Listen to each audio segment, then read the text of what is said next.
Good morning, everyone. My name is Lorraine Cunningham. On behalf of the board, I would like to welcome you to TransLink's December 2022 board meeting. Thank you all for joining us virtually today. At this time, I'd like to call today's meeting to order. And I wish to start by saying that we acknowledge, respect, and celebrate the Indigenous nations on whose territories we are fortunate to live, work, operate, and serve. We recognize that in planning and managing the region's transportation system, we have a role to play in supporting reconciliation with Indigenous peoples. I have a few appreciations today as we say goodbye to a few retiring board members. Thank you to Marcella Sell. Before we begin the meeting, I'd like to extend my thanks on behalf of the board to Marcella. She isn't able to join us today. However, with over a decade of service on the TransLink board, Marcella's term is now coming to a close, and it's appropriate for us to say thank you. During her tenure, Marcella has worked tirelessly in many leadership roles on the board, from committee chairs to board chair. She has guided the organization with a steady hand in all areas, particularly when it comes to governance, where she has led the committee for the last 4 years. In everything she does, Marcella's passion for TransLink shines through, and it's clear that she cares deeply about this organization. Thank you, Marcella, for your years of service. Now I'd like to talk about Sarah Clark, who is with us today. I want to thank Sarah for her 6 years of service on the TransLink board. Today will be her last public meeting. During her tenure, Sarah has given her time and expertise as an engineer to the organization. Her knowledge, experience, and no-nonsense delivery of feedback has been a true asset for TransLink. Always willing to jump in, Sarah has taken on any task or role that has been asked of her. Most recently, Sarah has been chairing the Finance and Audit Committee, known to be one of the most demanding committees. Despite her career as an accomplished executive, Sarah has continued to spend her valuable time with TransLink, giving back to her community. Thank you, Sarah, for your years of service. We appreciate both of you for your dedication to building a region with sustainable transportation at the forefront, and wish you the best of luck in your future endeavors. I'd also like to now welcome Alan Seckel and Tracy Reddies. We're welcoming 2 new board members to the TransLink board in 2023, and I'll do their full introductions in the new year. But in the meantime, I'm pleased to welcome Alan Seckel as an observer to our meeting today. And our second board member, Tracy Reddies, was unfortunately not able to join us today, but she will be with us in January. Welcome to new mayors. Additionally, we have 3 mayors joining us. After the municipal elections in October, Mayor's Council for TransLink elected 3 mayors to their leadership team and will be sitting at the board table with us. Port Coquitlam Mayor Brad West will serve as Mayor's Council Chair. Burnaby Mayor Mike Hurley was elected as Vice Chair, and Richmond Mayor Malcolm Brody is our Mayor's Council designate. Thank you for being here, and congratulations on your positions. I'd like to transition now to the agenda. And now I'd like to introduce Jennifer Chan, a member of our board, who's going to present our safety moment. So thank you, Jen. Thank you, Chair. So for today's Safety Minute, we're often reminded to be aware of our surroundings. And that phrase often makes us think about potential hazards that might surround us. But equally important is to be aware of the helpers that surround us on the transit system too. So I wanted to highlight a few of those helpers. In addition to Skytrain attendants and transit police, it's important to know that on Skytrain, there's designated waiting areas at the stations. There's also, of course, the yellow silent alarm strip along the windows, and that each car has a speakerphone that you can use to reach staff. And on buses, when we're traveling at night, so from 9 p.m. until 5 a.m., we can request a stop. Let your bus driver know that you'd like to, or where you'd like to get off. And as long as it's not within the express or limited stop portions of the route, they'll find a suitable place and safe space to let you out. And if we see something concerning or unusual, we can also help each other by texting 877777 to reach the transit police. So that's just a little reminder that it's important to watch out for hazards, and equally important to watch out and remember those helpers that are available for us as well. Thank you very much, Jen, for that. And that was a great reminder. So we'll call our meeting to order, as I said, and the first order of our agenda is our public delegations. And I now need to request that our first public delegate, Ashana Baran. Is Ashana here? Chair Cunningham, Ashana has not joined the meeting yet, so but our next delegate, William Lambert, is joined and is ready. Okay, William, welcome. And I understand you want to talk to us about washrooms. So we welcome you to our board.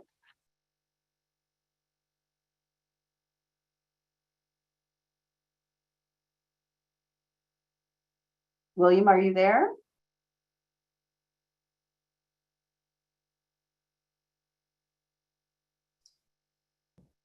William? William, are you able to unmute?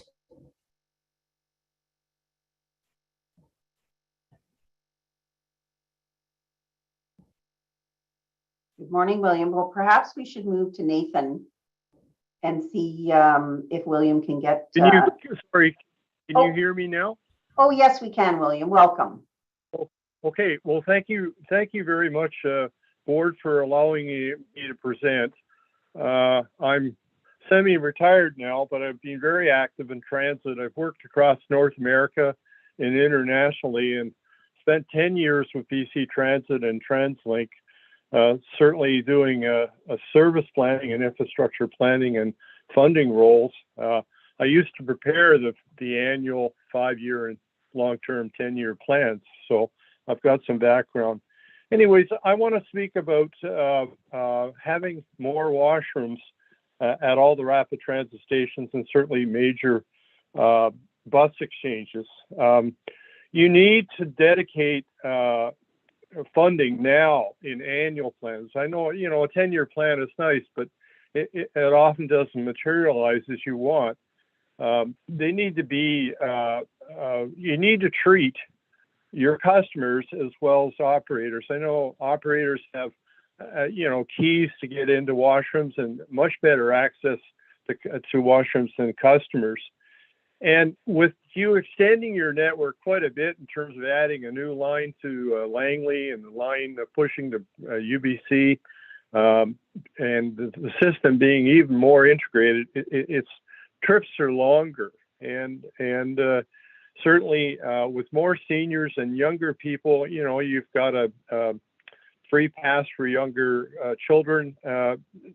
They create problems in terms of not having facilities at the stations, and often, certainly during COVID and now, it's difficult to find washrooms in facilities nearby that they allow you to use. And I know there's strong public and municipal support for more washrooms. And congratulations, you're the best transit system in North America by APTA. And you need to have a comprehensive and funded washroom strategy. And, I've worked internationally as well. In Tokyo, Seoul, Korea has washrooms, beautiful washrooms in all their rapid transit stations. London has an extensive network. I did a lot of work in Auckland, and in the downtown and their regional system, they've got washrooms.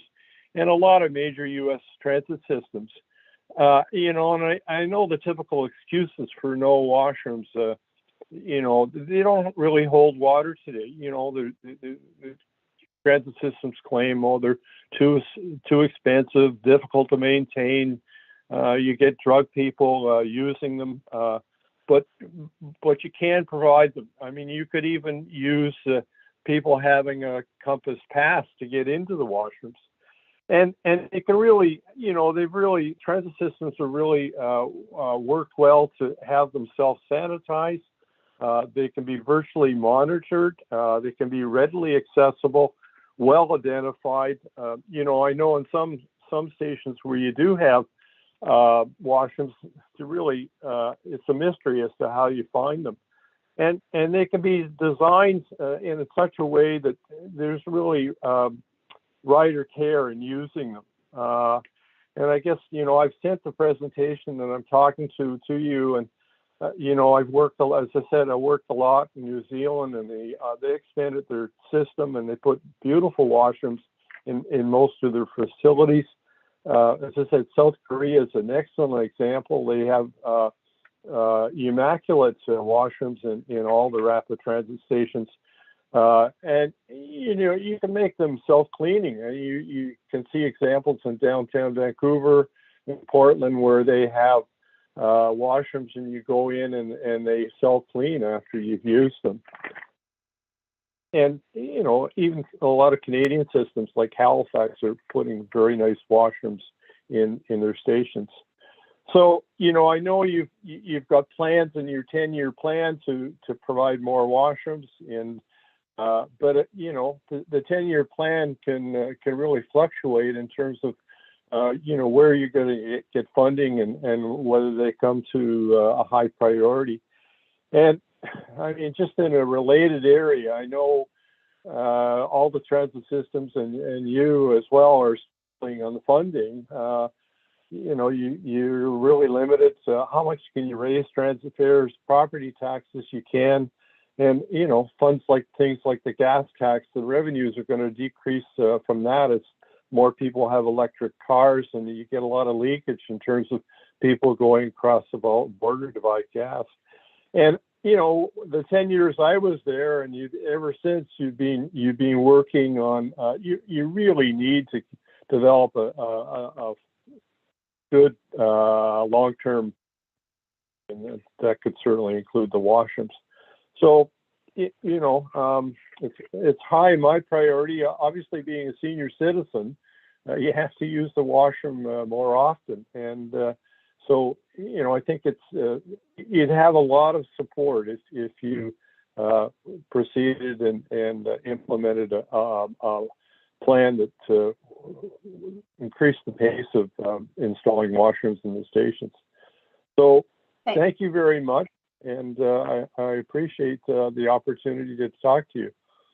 Thank you very much, William. We really appreciate your feedback, and it's definitely something that we have lots of discussions about.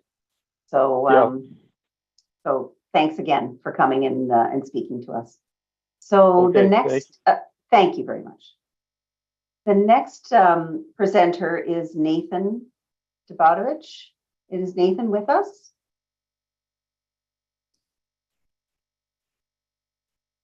Nathan, can you hear us?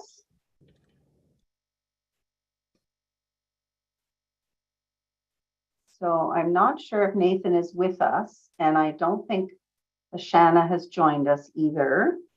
Chair, hello? Nathan was just admitted to the meeting. Oh, hopefully he can hear okay, you. there's Nathan. Oh, hello, Nathan. Good morning.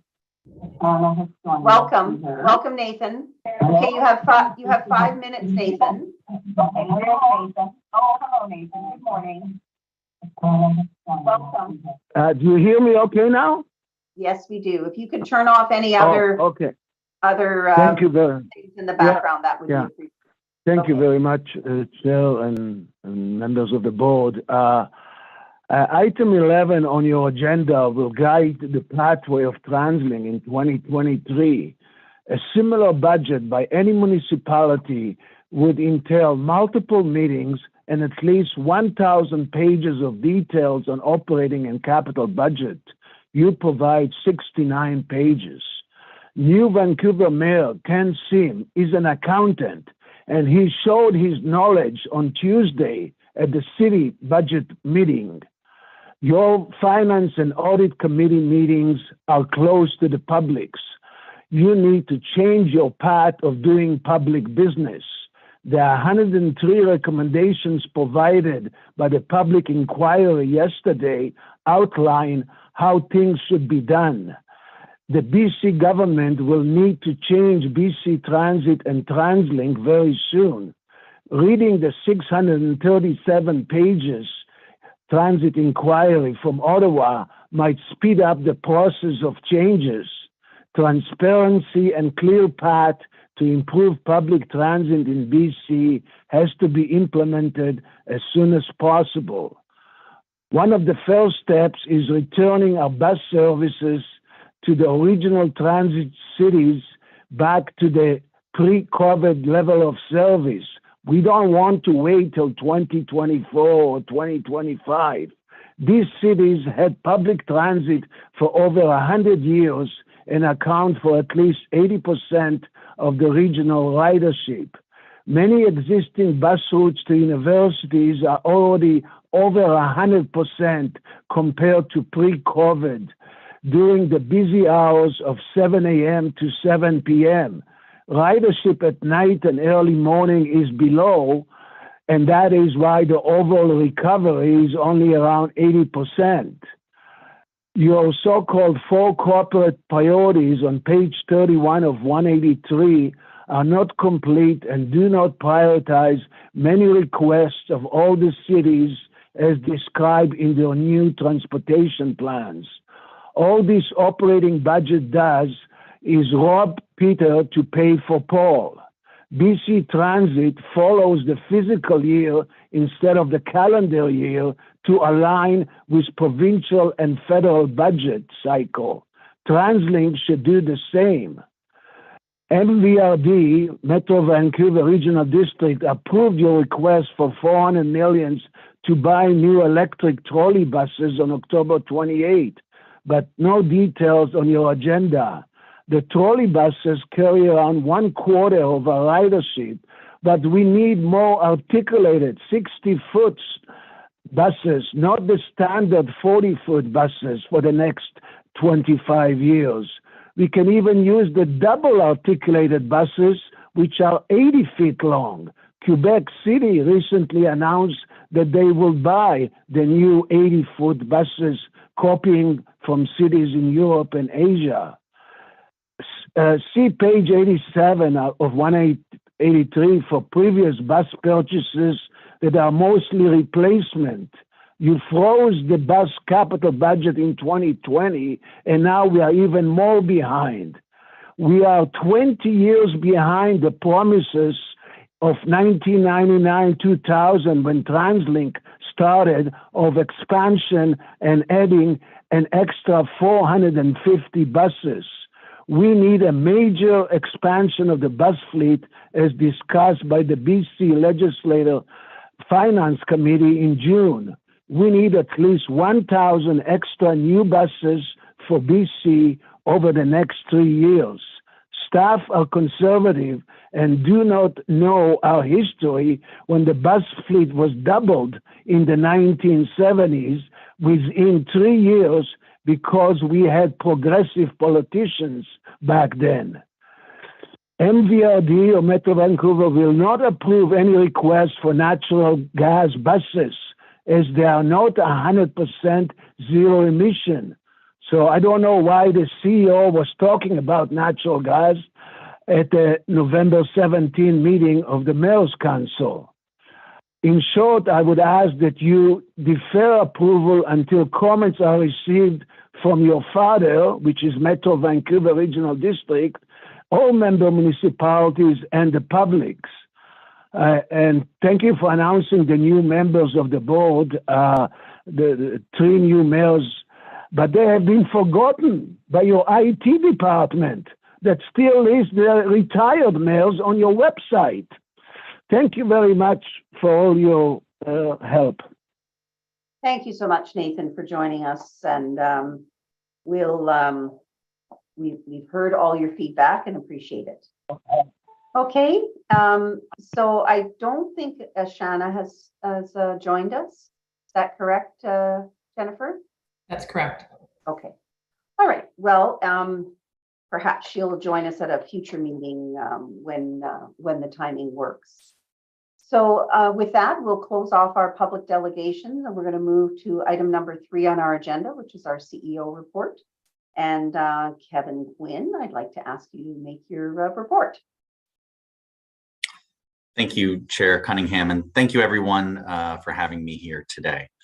Before I start my report, I also just want to take a moment to thank our outgoing board members, Sarah Clark and Marcella Sell. Just want to note that we're so grateful for your service and your commitment and dedication to fostering a region really built on transportation excellence. And on behalf of staff, really wish you the best as you move on to your next endeavors.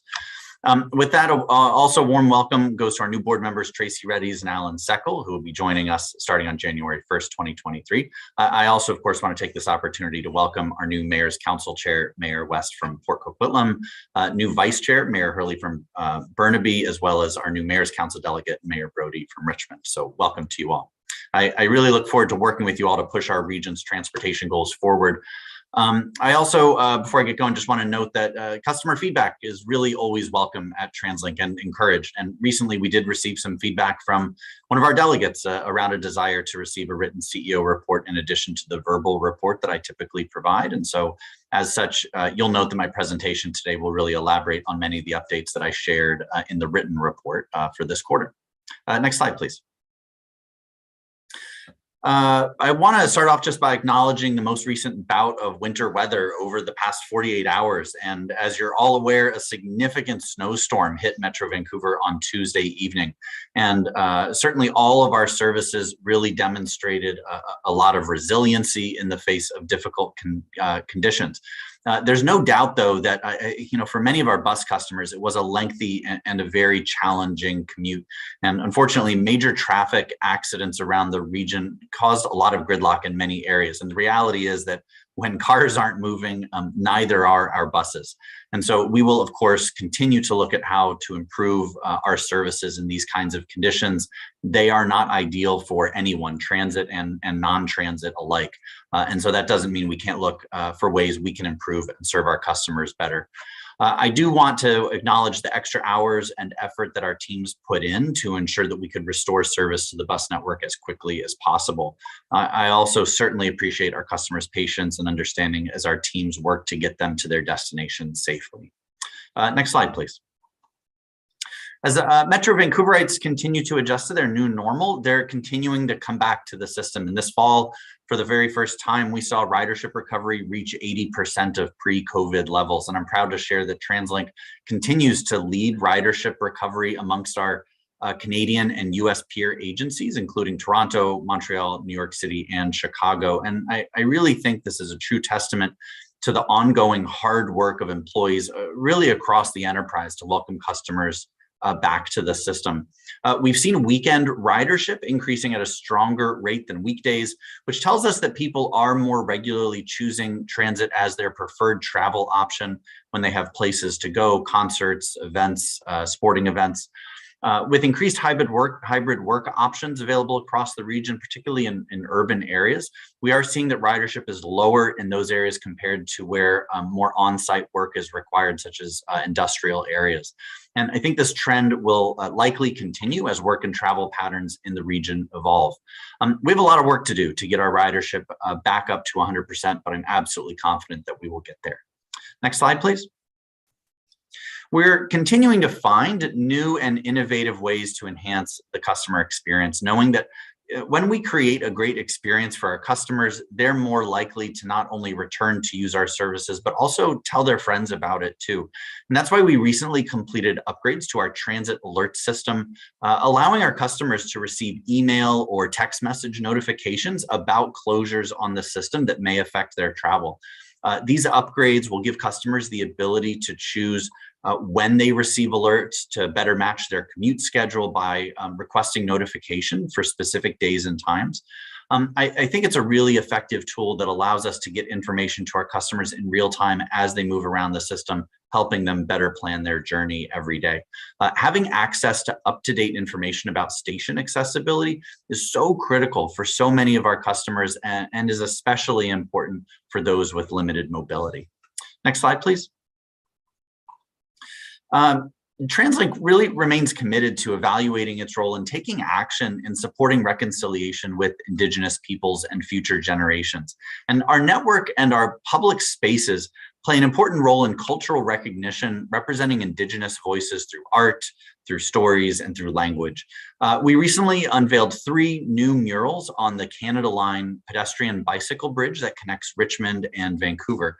And these murals were designed by 3 artists from the Musqueam Indian Band, with each mural reflecting the past, present, and future of our region through the lens of colonialism and reconciliation. TransLink's Indigenous Relations team is also continuing to work on an exciting new project to feature the inclusion of Indigenous language displays at both the Waterfront and Lonsdale Seabus terminals. It's so important that we recognize and respect the distinct cultures, traditions, histories, and languages of Indigenous peoples in Canada. And we must also understand the importance and need for language revitalization and preservation. And that's because we're at such a critical time in our relationships with Indigenous nations and peoples to ensure we're seeing our commitments through.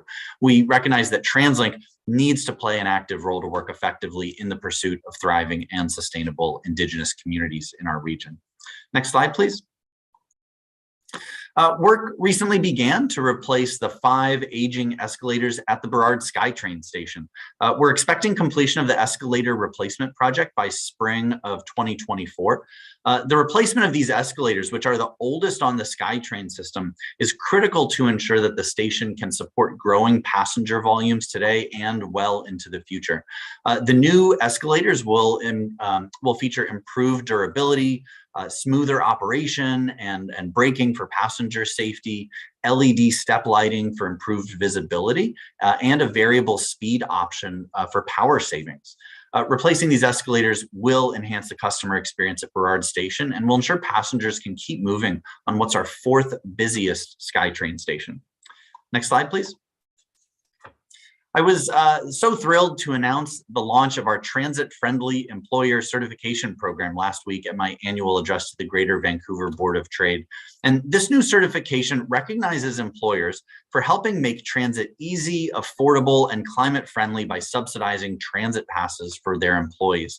Transit-friendly employer offers many benefits. For employers, it improves recruitment and retention, reduces parking costs, and demonstrates corporate social responsibility. And for the region, the program will help cut congestion, promote action on climate change, and address affordability. The program also supports our ridership recovery. Next slide, please. And as part of that program's announcement, I was pleased to share that a number of organizations, large and small, have already received their certification. Founding members include Intel Canada, Lush Cosmetics, Provincial Health Service Authority, and YVR. Transit plays a really crucial role in moving people to and from work. Around 20% of the work trips in the region are made by public transport. And our goal for the transit-friendly employer program is that we can continue to raise that number, to reduce congestion, and do our part to ensure a more sustainable future. So we're continuing to identify new and innovative sources of revenue to prepare us for the next evolution of transportation in the region. And transit-friendly employer is a great example of a program that encourages more people to choose transit. Next slide, please. Earlier this year, we adopted our first ever climate action strategy, setting the stage for TransLink to be climate resilient with net zero GHGs by 2050, which includes a commitment to cut greenhouse gases by 45% by the year 2030. And later this morning, you're going to be hearing from TransLink's CFO, Christine Dacre, and TransLink's Director of Enterprise Sustainability, Ralph Nielsen, who will be presenting our detailed climate action plan, which outlines specific actions that we'll take over the next 3 years on our journey to hit our 2030 and 2050 climate goals. We'll rely on a variety of low and zero carbon fuels and technology to deliver on the next generation of transit. And as outlined in our low carbon fleet strategy, electrification and renewable natural gas are the 2 primary methods approved for delivering this strategy. And over the next year, we'll be working on developing a zero emission fleet transition plan that we've just received the first of 15 new battery electric buses that will be in service soon. I'm going to let Mike McDaniel talk about that, but I think it's clear we need to continue to work together to get people out of their cars, to get people to take one less trip and onto transit. To achieve our climate goals, we need to keep innovation and resilience top of mind as we strive to build a more sustainable transportation system. And I'm so proud of the work that we're doing. Next slide, please. As we head into the new year, we will continue to prioritize the delivery of exceptional service to the communities that we serve every day. But I think we also have to acknowledge that TransLink is facing significant financial pressures that will persist now and into the future due to challenges related to inflation, rising fuel and construction costs, and lower than expected ridership. And this means that although an investment plan was approved in May, work has already begun on a new investment plan that will look to identify new and innovative sources of revenue and cost saving measures allowing us to plan for the next evolution of transportation in the region.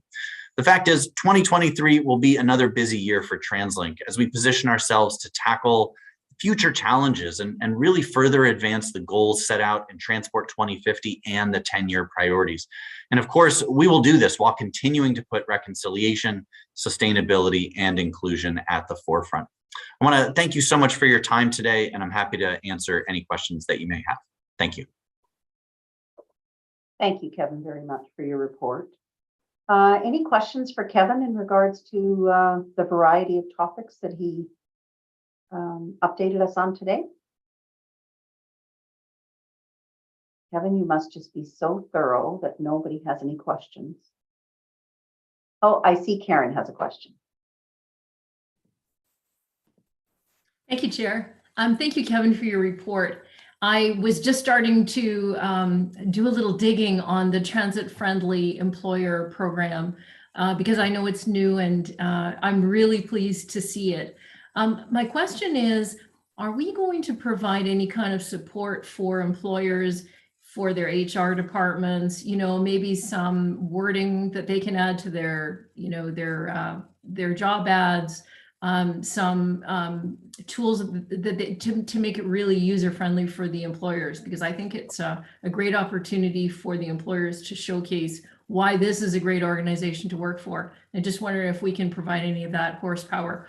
I'm presuming maybe we already have started that, but just curious.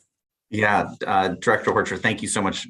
Great question. Absolutely, our intent is to work really hand in hand with human resource departments at businesses or organizations, corporations, government agencies, whoever is interested in the program, to really dive into this with them and work with them to get that stamp of approval, if you will, that certification on human resource documents on their website, that they can use that sort of electronic certification in their ads.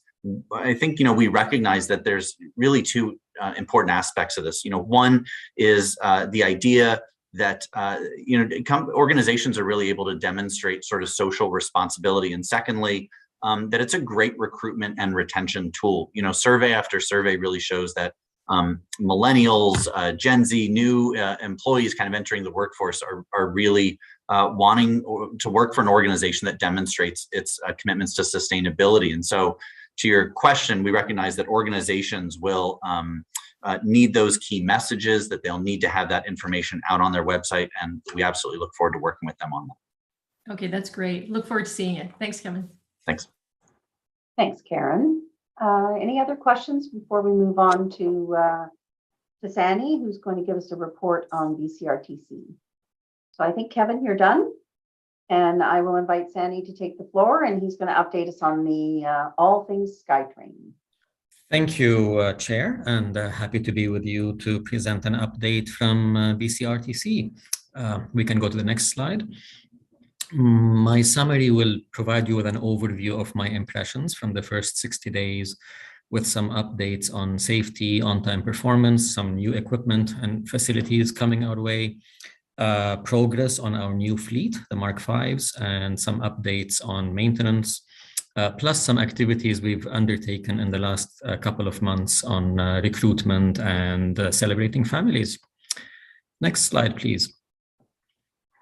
I do want to start with to share with the board 3 recent incidents. These all happened in the last couple of weeks, but I thought they were they spoke to us. And the first one, that image of the train in the snow, building on what Kevin said, this Tuesday was our first major snow event of the season. We worked really hard in advance to make sure we're not caught short with the first event, and it was a big one.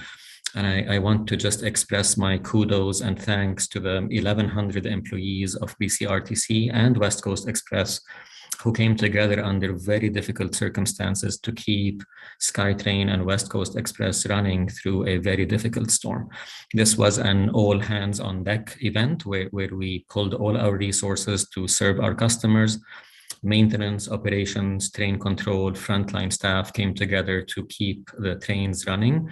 We were able to deliver to the public with continued service and very minimal interruptions. We had numerous incidents of our staff going above and beyond to do what was necessary to keep the system running, and we came through our first test looking really good. So big thanks to all our family at BCRTC. The second image on the left was making the media, and you may have seen it in the last week. This image shows a tactical police officer hugging a person who was in emotional distress, and this was near Metrotown Station in Burnaby. Very emotional, and this was an incident which happened during the afternoon rush hour. It caused 3 stations to be closed and a 6-hour disruption to Skytrain service, and we had to lean on our colleagues at CNBC to implement a bus bridge. It reminded us that we are in the people moving business, but we are first and foremost in the people business. This was a very stressful situation. You can see the tactical officer there on the guideway, on the tracks. This is why we have to suspend service when things like this happen. And 6 hours later, this incident had a happy ending. Everyone was safe, and a very poignant moment of the individual in distress hugging the tactical officer. It reminds us that while we get frustrated at the delays, we get frustrated at the disruptions in service, ultimately there are sometimes things bigger than what we do, and happy to play our part in maintaining safety of everyone involved here who all did their jobs. The third incident I want to share is about a week ago.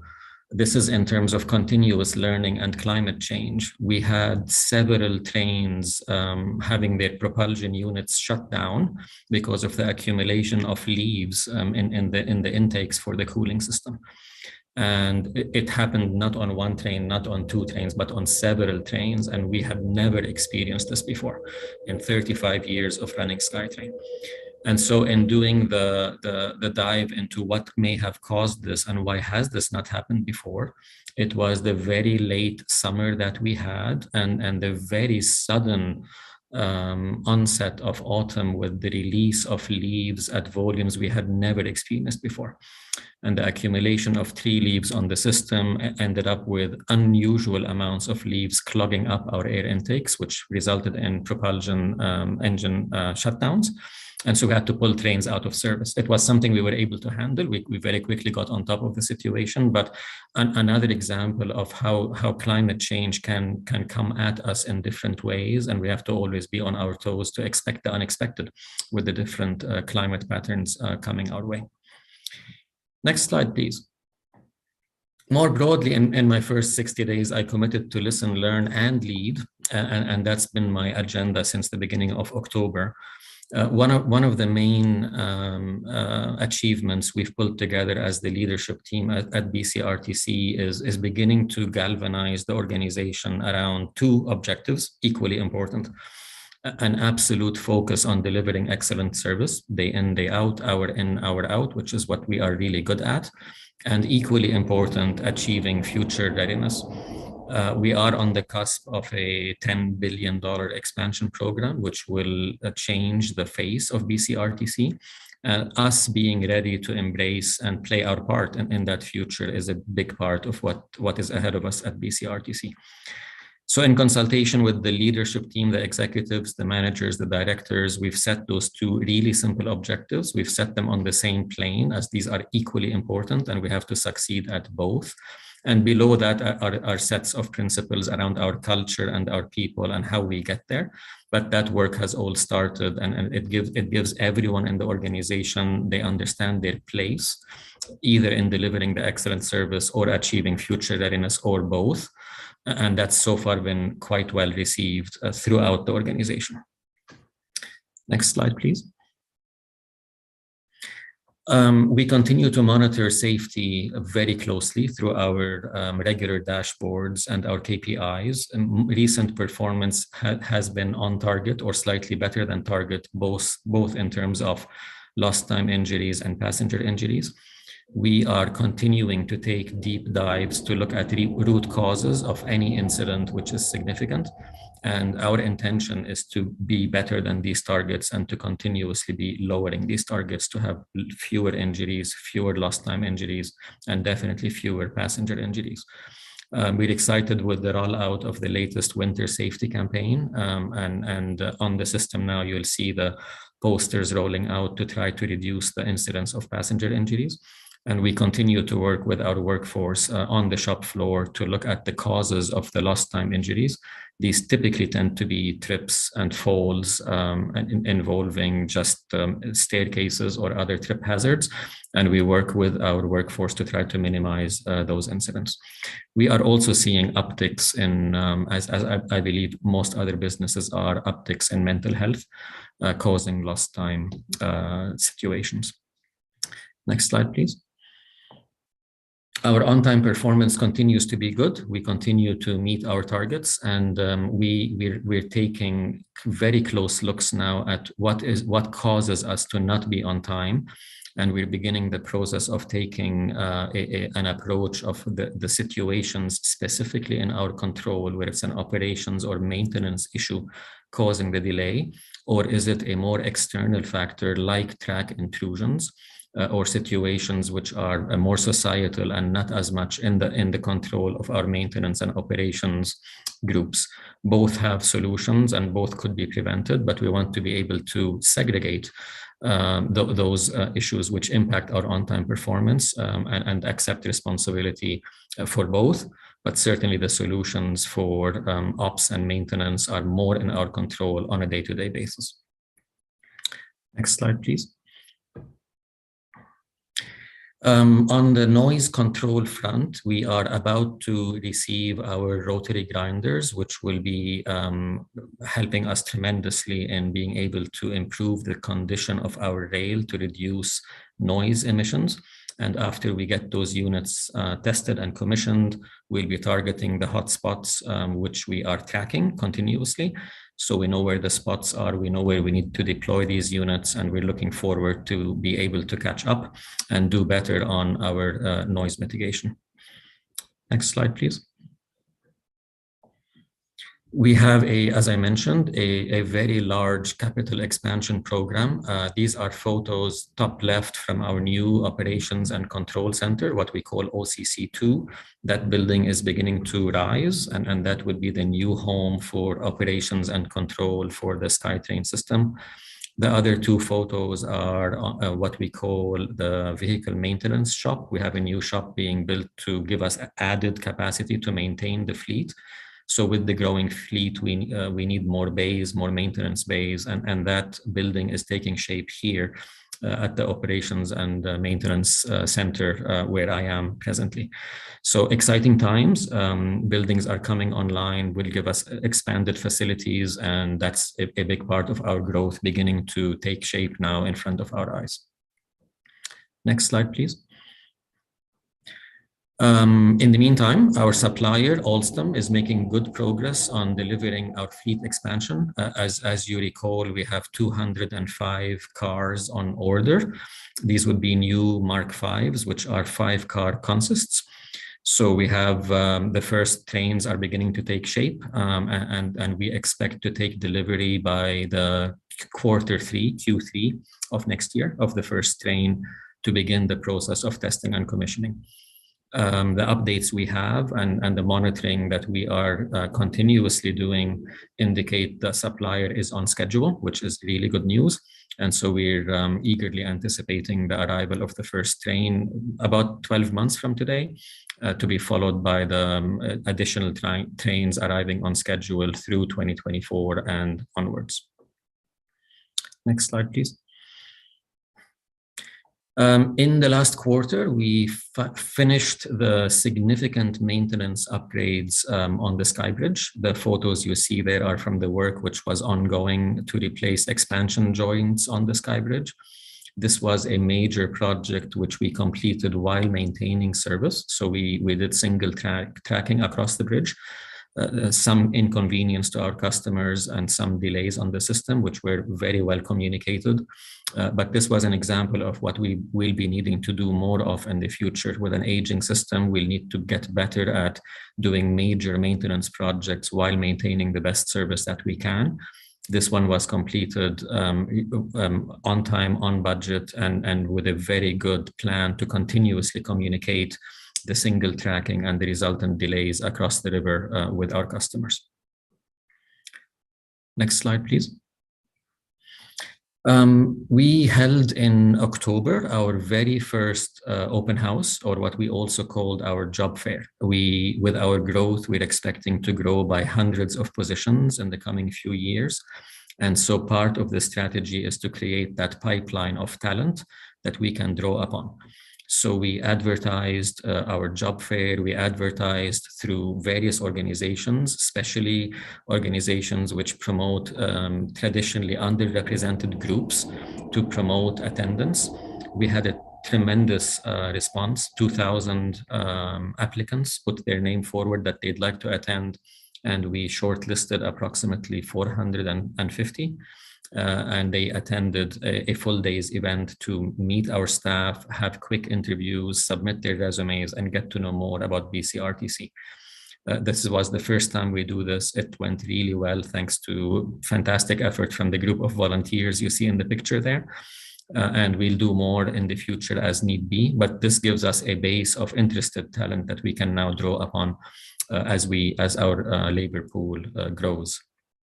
And the final slide, please. And after a 3-year hiatus, we were able to welcome back 14-year-olds with our first in-person Take Our Kids to Work Day since COVID.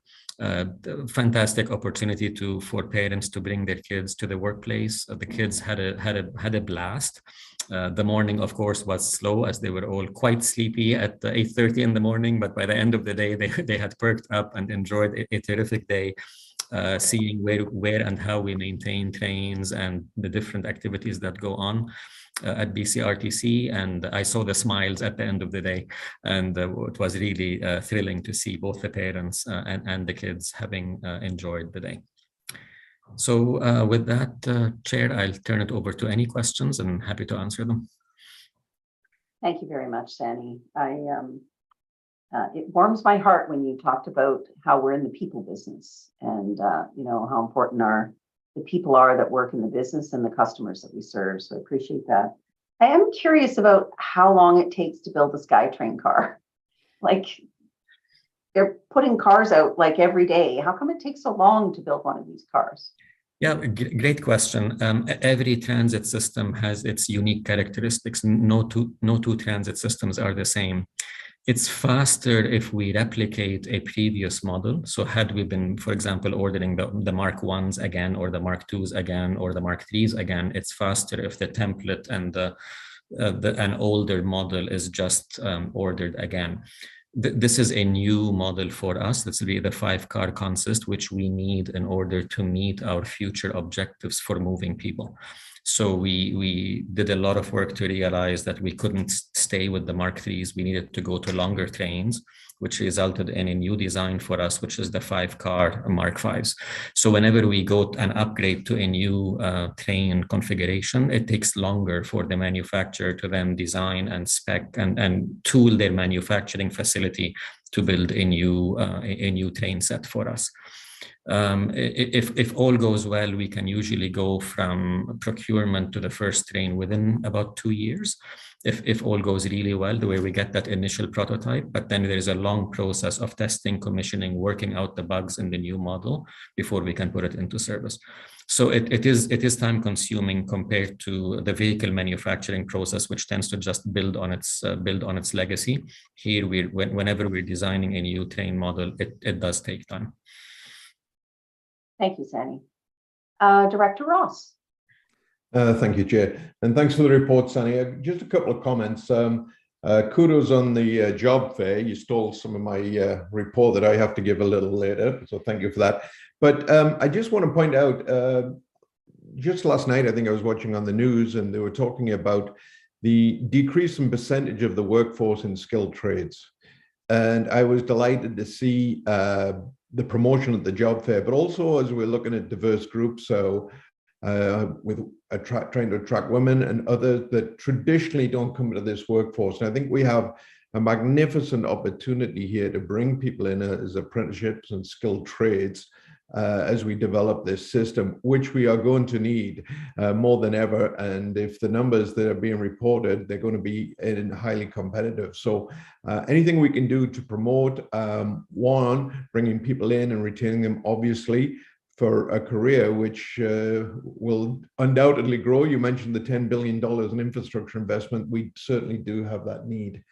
But I also wanted to turn, as we try and attract people in, and do a couple of things that doesn't usually get a lot of attention until it becomes a tragedy. And that's our lost time incidents around people working on the system that witness traumatic events. And I'm very heartened to see that we have a sort of a decreasing trend in incidents happening on the system. And I'm glad to see that we're providing the required assistance to those that are impacted by these events.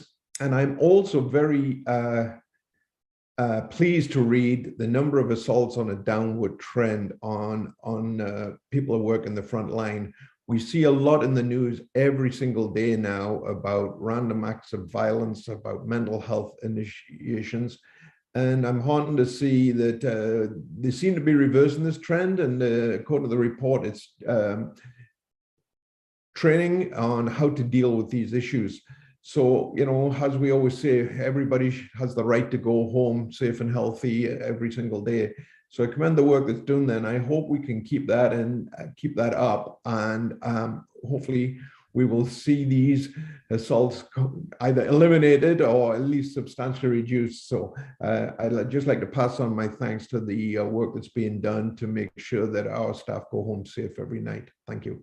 Thank you, Director Ross. Very quick comments. Very much agree with the opportunity with our growth in recruiting from typically underrepresented communities. This is an area of focus for us, as is a focus on the full employee experience. From attraction to retainment to retirement is how we want to think about it. We need to be seen as a preferred employer, very prominently so, to be successful in our growth.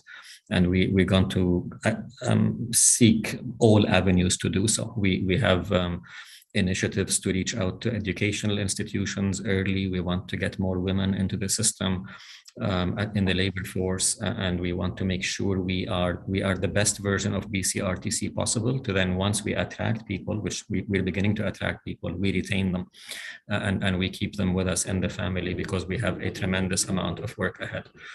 Very much agree with you about mental health becoming a more prominent issue, and unfortunately we did have a tragedy on the system yesterday, and we're very aware of the impact that has on our staff, and we're there to provide support instantaneously, immediately, and continuously. Like you, we hope that incidents of both assault and mental health issues reduce. And in terms of assaults on our staff, there is safety in numbers. And as the ridership recovers and we do get more people on the system, like you, we're hoping that there'll be fewer of those incidents. Thank you, Sandy. And thank you, Andy. We're going to move to Sarah now. Thanks, Lorraine. Zanny, congratulations on your new role, and I'm just so glad to see you in it. So it's really great, and I loved your report. So I did want to talk a little bit more about safety. Andy hit on it, and I'm just curious, and you've worked at TransLink for a long time, but this is now you're very embedded into BCRTC. And I'm curious about your initial thoughts on the cultural around safety, and how much and what kind of work that your team will have to do to move it forward. You know, the term is top down, bottoms up to get to a good safety program, behavioral based, and all of those terms. So I'm just interested in your initial reaction and observations. Yep, thank you, Director Clark. Initial reactions, a tremendous amount of pride and passion at BCRTC to ensure the safety of the public and the safety of our employees. Tremendous, and a lot of really good work has happened in the last 5 years to bolster the organization with the necessary talent to focus on this area. And everyone from the technicians on the shop floor to the Skytrain attendants, the station attendants, to the leadership team, it's embedded in them that they want everyone to go home safe, both customers and employees every day. So that the basis is phenomenally strong. The data and the measurement and the KPIs are also very strong. Regular reporting, strong reporting on trends, and a maturing practice of root cause analysis and jumping on incidents as to why did this happen and what can we do to prevent it. So I think the basics are all in place. There is an awareness that there is a process of maturity. We've come a long way in the last 5 years. I think we have a lot more to do in terms of maturing to be class leading in terms of safety practice. But I think the heartening thing is that all the raw materials are here to achieve that, and the people want to get there. So be it union, be it labor, be it management, be it my senior staff, they all want to get there. So it's very heartening. Thank you. Thank you, Sani. I don't see any further questions. So at this point, I'll thank you for your report. Thank you. And we're going to move to Mike McDaniel, who's going to give us a report on the Coast Mountain Bus Company. So welcome, Mike. Good morning, Chair Cunningham, members of the board. Happy to be here today to provide the CMBC report to you, and we'll head to the next slide for the agenda. So you see there, we've got a couple of things on deck today. I will address some of the winter conditions that have been mentioned a couple of times before. Some updates on Handy Dart, of course, safety and some operational areas as well. And we'll jump to the next slide. So as mentioned by Kevin, referenced by Sani, just a couple things on the bus system. As mentioned, CBus service was not interrupted for customers, so that was good. However, bus service was obviously challenged by the road conditions, bridge closures, traffic accidents, and just general unfavorable conditions from Tuesday evening into Wednesday morning. We've of course fully recovered now. And although there were some limited cancellations and delays Wednesday morning for the lion's share of it, we'd recovered by the morning. I do also want to send out, two thanks. The first one is thanks to our customers for their patience. As Kevin mentioned, we can only move as fast as the traffic moves, and we were stuck in it with all of the other vehicles as well. So thank you for all of our customers' patience out there. I also want to send a thank you to our staff that worked tirelessly during the event and in the recovery of the event. Less than ideal circumstances, of course, but everybody worked very hard to get everything back up and going. And so thank you to our team who worked very, very hard to get that done. Now we are continuing to work closely with our municipal partners to ensure the transit routes are cleared as quickly as possible. We do a lot of planning on that, and we will continue to do that as we go forward to see where improvements lie for the next time. Now, I will just mention that for this event, we did obviously activate a number of things. For our loops and exchanges, we ordered a plowing, shoveling, salting, sanding from our contractors. We activated what we call our snow desk in TCOM, and that's for the communications to all of our operational teams. That is staffed with a customer information work leader as well, and that's for communication through CI to a number of our different customer groups, alerts, etc. The North Shore and Burnaby Mountain routes, of course, had snow socks deployed as usual. Our trolley routes, we did de-icing on our system. And of course, we removed a number of our 60-foot buses for 40-foot buses that perform better in the snow. I want to just shift a little bit here briefly to mention that we are starting a pilot that is for now is targeted at our employees and prevention of some slips and some trips in winter conditions. So this pilot will be in 2 locations. It is for snow melting mats in staff locations at Kootenay Loop, as well as Burnaby Transit Center. And it's of course just aimed simply to reduce injuries in slippery conditions. These are being installed literally as we speak in the coming days. And of course, we'll get feedback from operations, maintenance, and safety to see how that pilot goes and how we might expand that in the future. Next slide, please. So just carrying on a little bit on the winter side of things with HandyDart, we of course did go to essential service levels over the storm, which means we doubled up staff on our vehicles as normal procedures. But that was, of course, a challenging time for those customers as well as for the staff operating the HandyDart fleet. So again, thank you to our customers there for their patience, as well as to the team at First Transit for all that they did in very trying circumstances. Now, I do want to report just on HandyDart ridership. It does continue to increase. We saw September reach 73%. Of pre-COVID ridership and trips delivered. This is compared to 67% earlier in the summer in July. We did see an increase in taxi service up to 23% of trips delivered. This is up from 17% in July as well. On-time performance dropped a little bit by 1% down to 90% from 91% in July. Both the increase on the taxi usage as well as the reduction, minor reduction in on-time performance was really attributed to the rise in demand and some recruiting challenges that First Transit and a number of our organizations are going through right now. Next slide, please.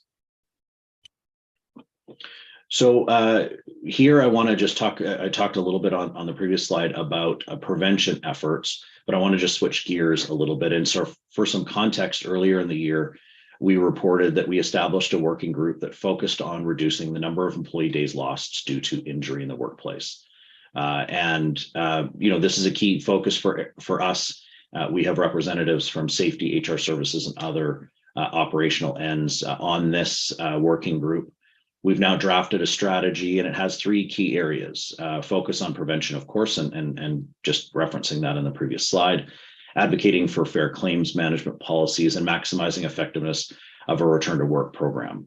But I wanted to share with you one of the first outputs that came out of the working group, and it's with several updates to our incident investigation. So following a workplace incident, the supervisor or manager or both lead the investigation involving obviously other subject matter experts as well. The goal here is to figure out why an incident occurred and how to prevent it in the future. To ensure these investigations are being carried out properly and effectively, the safety teams have updated our incident investigation protocols. And we've also retooled some of our training, and we've rolled those out now to our managers and supervisors.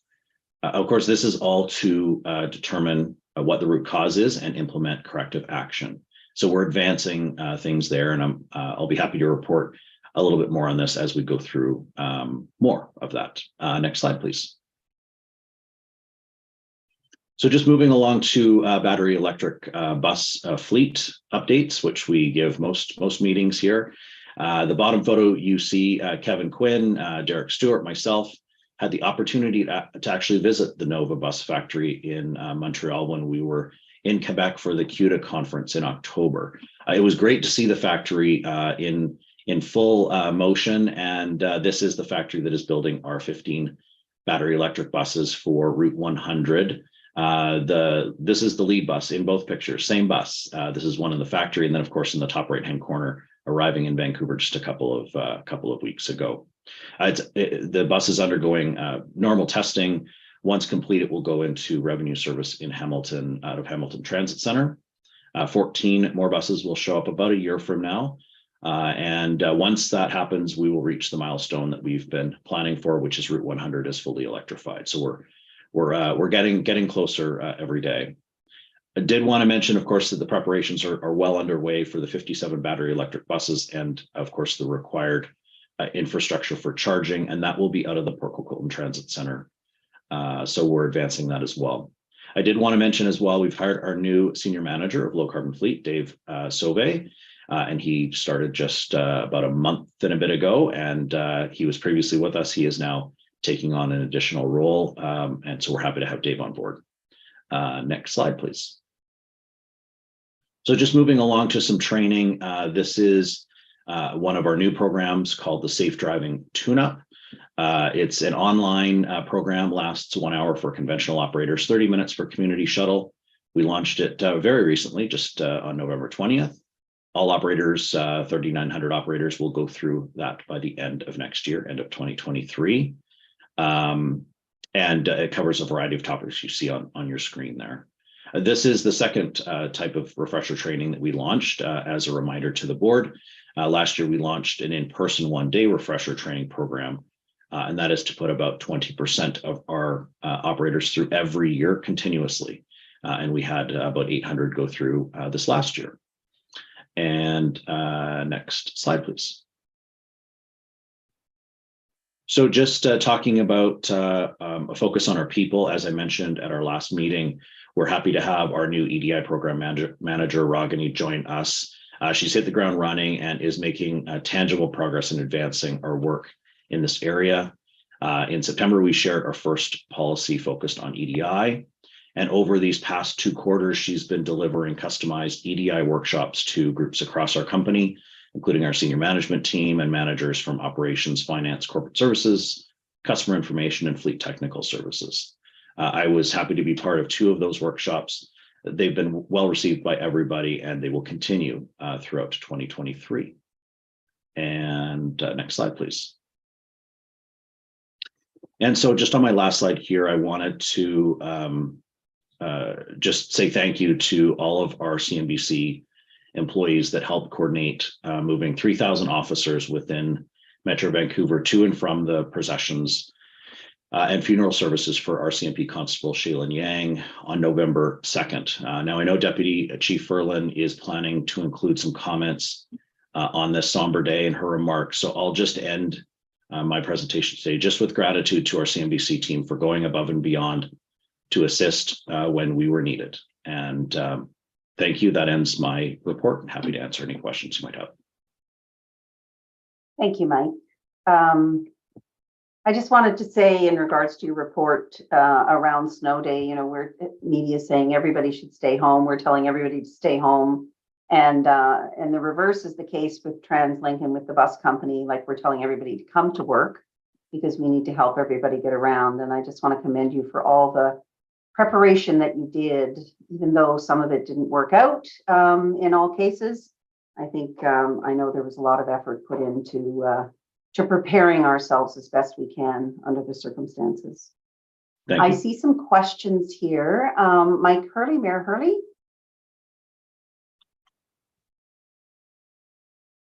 Yes, thank you, Chair, for the opportunity. I have a question around the electrification of our fleet, and I'm sure you're going to hear a lot of this from me as we move forward. So my understanding is that we haven't quite decided on our technology that we're going to use moving forward, and that has been a holdup. We're waiting for the right solution, I guess.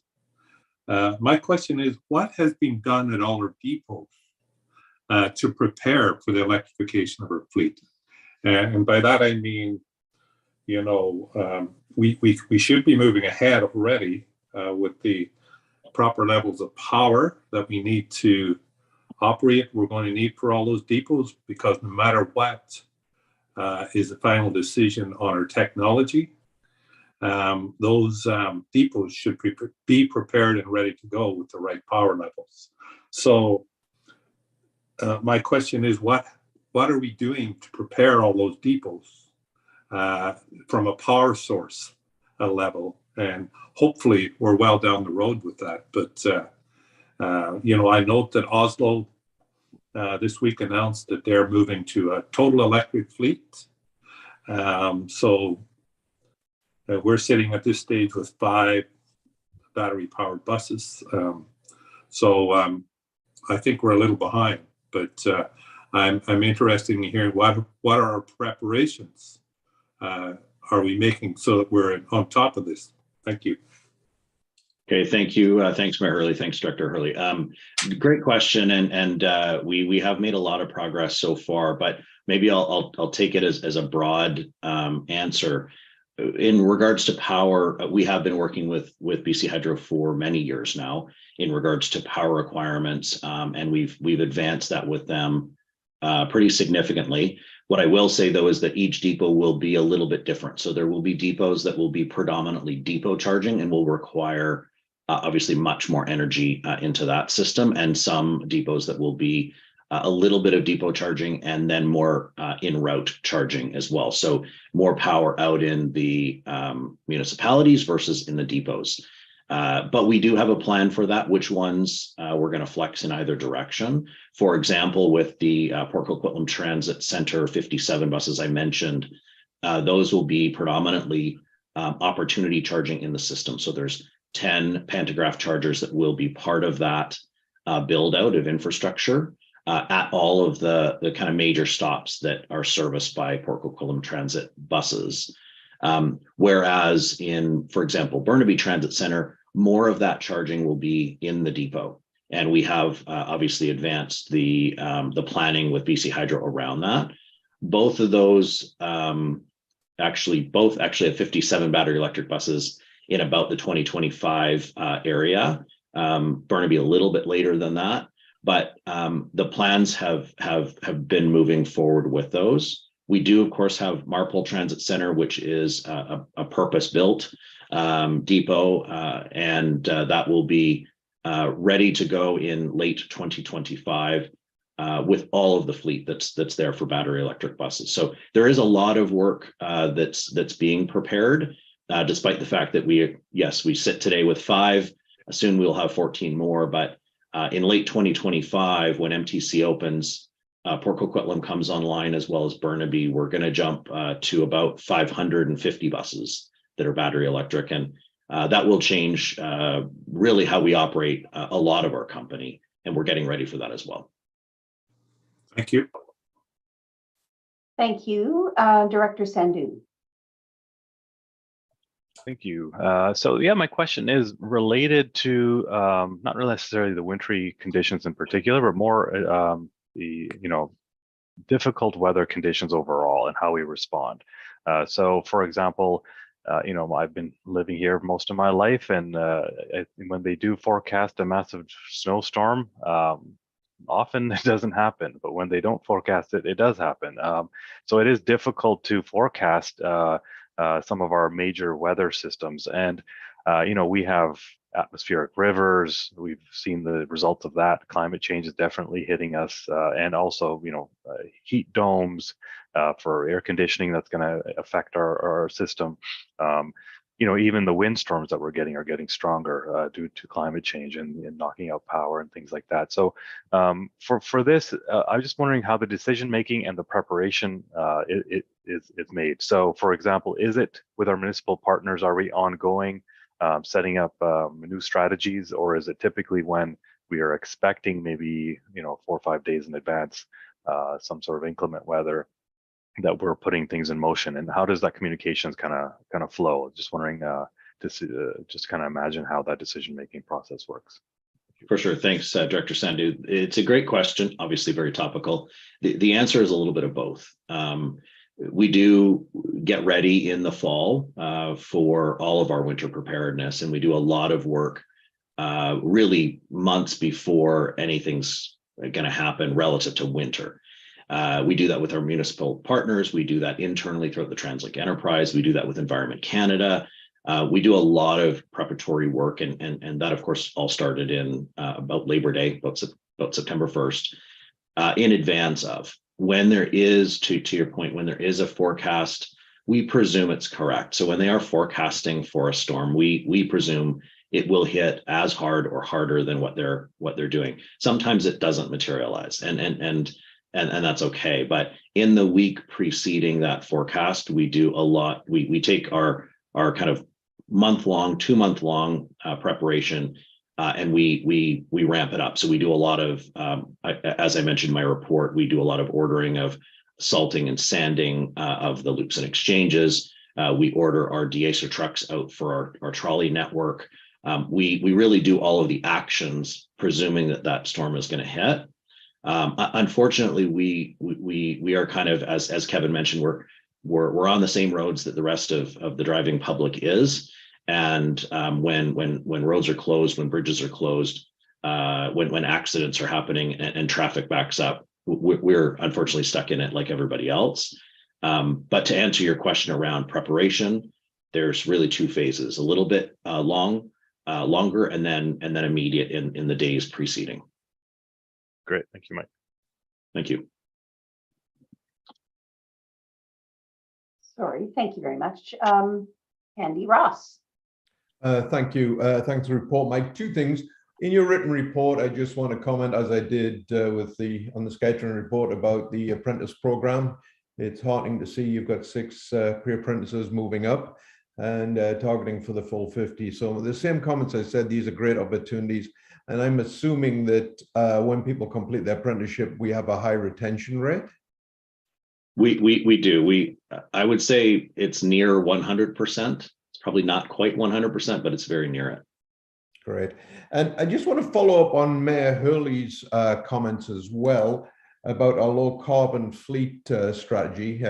From my background, you can see our early adopter program from the 1950s, so we're ahead of the game there. But I think everybody would like to see, this transition as quick as possible. But I don't think a lot of people that may just look at it think it may just be a case of let's buy the buses. So just for example, Mayor Hurley asked about the preparation just on the hydro, which is an issue. But if we look at the Port of Coquitlam, the 57 buses coming in here, could you give us an idea about the cost of infrastructure and what's involved in getting 57 buses electrified? And maybe also, we talk about Marpole being fully electrified.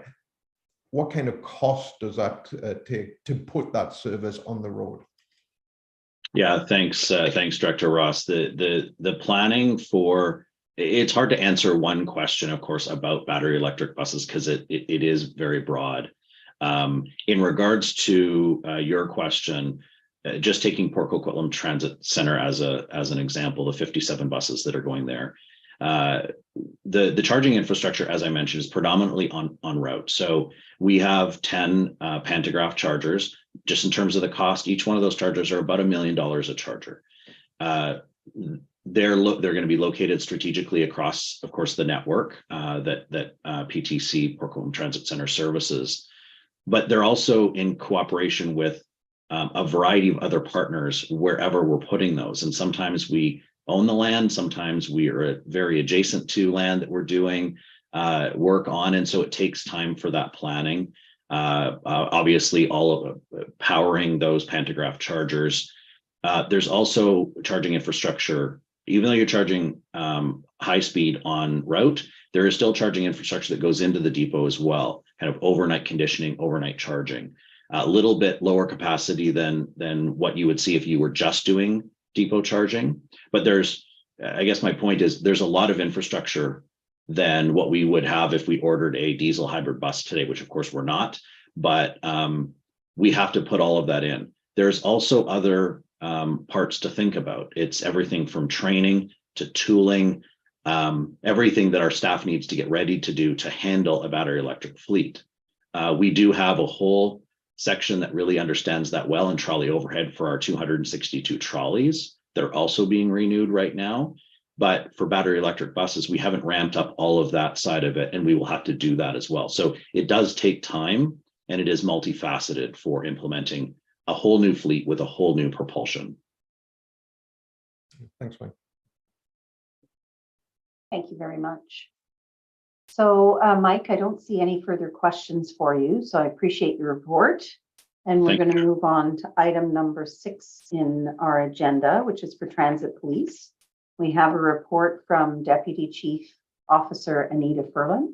So welcome, Anita, and you can present your report now. Great, thank you very much. Good morning, board chair and members. And I haven't met many of you, so yes, I'm Anita Furlan. I'm the Deputy Chief of Operations and currently the Acting Chief at Metro Vancouver Transit Police. Firstly, I will focus on enforcement and then move on to our community-based initiatives. Next slide, please. So our Targeted Mobile Enforcement Team, also known as TMET, was very busy in 2022. We participated in 16 different joint force operations with police agency partners throughout the Lower Mainland. TMET operates throughout Metro Vancouver from West Vancouver to Mission, deploying to areas where we have identified a need for bus lane enforcement, distracted driving enforcement, speed watch, or fare enforcement. And during the winter, they will also educate drivers on safety related to inclement weather in and around transit stations and hubs. As part of our fall safety campaign, they also partnered with ICBC for road safety awareness. And the statistics noted shown are throughout the year, they've issued over 2,900 fare infraction notices, 2,248 violation tickets, and this is for a range of provincial offenses, generated 213 police files, made 43 arrest warrants, and issued 48 immediate roadside prohibition notices, and that is for things like impaired driving or drug impaired driving. Next slide, please. So system resiliency and emergency response. To add further to what Sani Zain discussed in his update, the recent interruption to service along the Expo line on November 13 highlights how Transit Police works to ensure public safety while also facilitating the resumption of service as soon as possible. So our members work with our TransLink partners, the emergency response team, and local police in many of these instances. So far this year, there have been 96 incursions for a variety of reasons. Some of these are resolved in minutes, while others, such as this incident, take hours to resolve. So what our response is when an incursion occurs in the system, the priority for Transit Police is for the safety to both the traveling public and the person in the guideway. We take the following steps when an incursion is identified. We immediately have the guideway powered down, and this can often cut power to a number of stations, not just where the incident is occurring. We close roads and access routes around the incident to ensure safety. We ensure trained negotiators, when required, are on scene. Transit Police have 3 members of the Lower Mainland negotiation team, and we also assist with crowd control when bus bridges are established. Transit Police is also working to formally create an enhanced response unit that may aid in speeding up some of these processes in the future. Next slide, please. So our General Investigation Unit takes conduct of more serious offenses.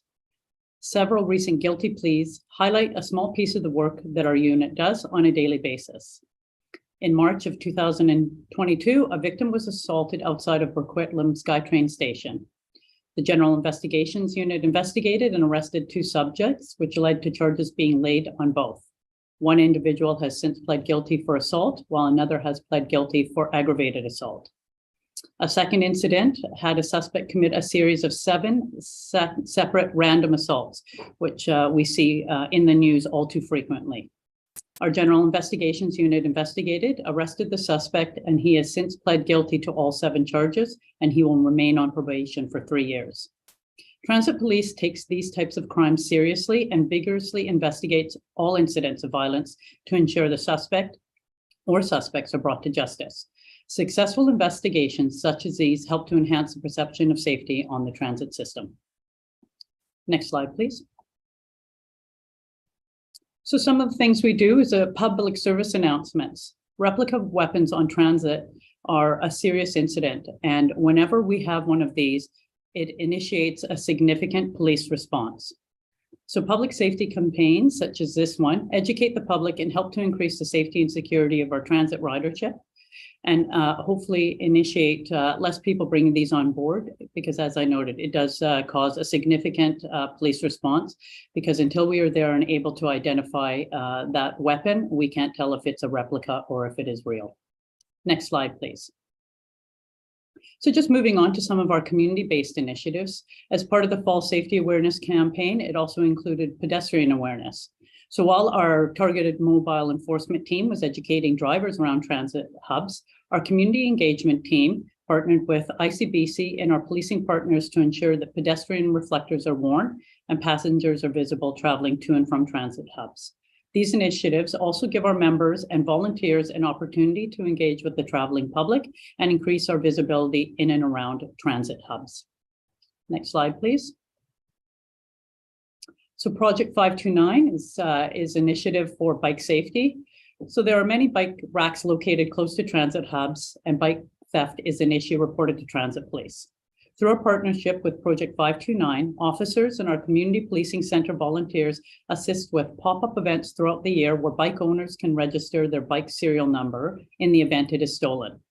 Some bikes are recovered quickly, others, as the tweet shown indicates, are identified and returned years later.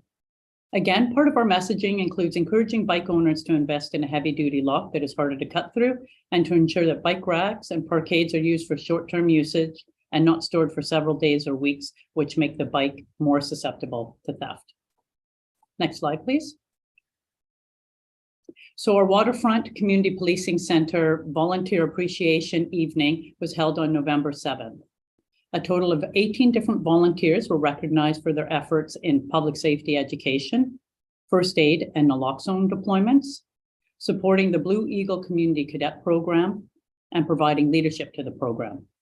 Our volunteers have contributed over 11,000 hours since the center opened in 2021, and this is a substantial contribution to our agency and TransLink as a whole. The event also provided an opportunity to recognize our 3 sponsors who helped launch the program in 2021, Easy Park, DS Tactical, and ICBC. Due to COVID, we have been unable to hold an appreciation event until now, and it was well received by all of our volunteers. Next slide, please. So we've just recently opened our expanded female officer locker room. The Transit Police has 39 female sworn members. And as part of the renovation and in support of our equity, diversity, and inclusion efforts, we also included a gender-neutral washroom, which was added to the Transit Police headquarters office in Sapperton. Next slide, please. So Transit Police has a focus on equity, diversity, and inclusion. So a new policy on EDI was approved by the TransLink Security Management and distributed to all Transit Police employees in October. Enterprise EDI training was added to our Transit Police training portal and is now mandatory training for all employees. Completion of this course was set for yesterday, November 30th. To date, 88 managers and senior leaders have also completed the GBA Plus training, which represents over 30% of our personnel. And EDI topics continue to be included in our bi-monthly newsletter, which is distributed to all staff. Next slide, please. As Michael McDaniel commented on, the funeral for Constable Lang was held on November 2nd. And unfortunately, she was tragically killed, as I'm sure most of you know, on October 18th in the course of her duties. Many Transit Police officers had worked along Constable Yang, and the event served as a sad reminder of the inherent dangers in policing. Over 80 Transit Police officers and civilian employees attended the funeral service, which was held at the Richmond Oval. Transit Police wishes to recognize our partners at Coast Mountain Bus Company, who provided transportation for our officers, as well as thousands of officers from other police agencies in the region. 26 buses were deployed to accommodate all the attendees, and we certainly appreciate that, as it made the logistics a little bit easier for such a substantial event. Next slide. That concludes my report, and I'm happy to take any questions. Thank you. Thank you very much, Deputy Yang. Herlin, I appreciate your report. Are there any questions? It was a very thorough report and covered lots of material. Andy Ross.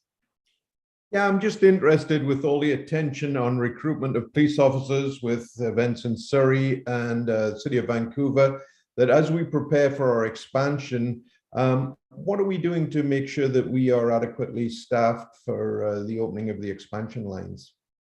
That's a great question, Andy. So what I can tell you is that we regularly hold information briefings. So that's in person here at our headquarters building. I was in attendance at the last one where we had 27 persons come, and we just give them an overview of what policing at Transit Police looks like.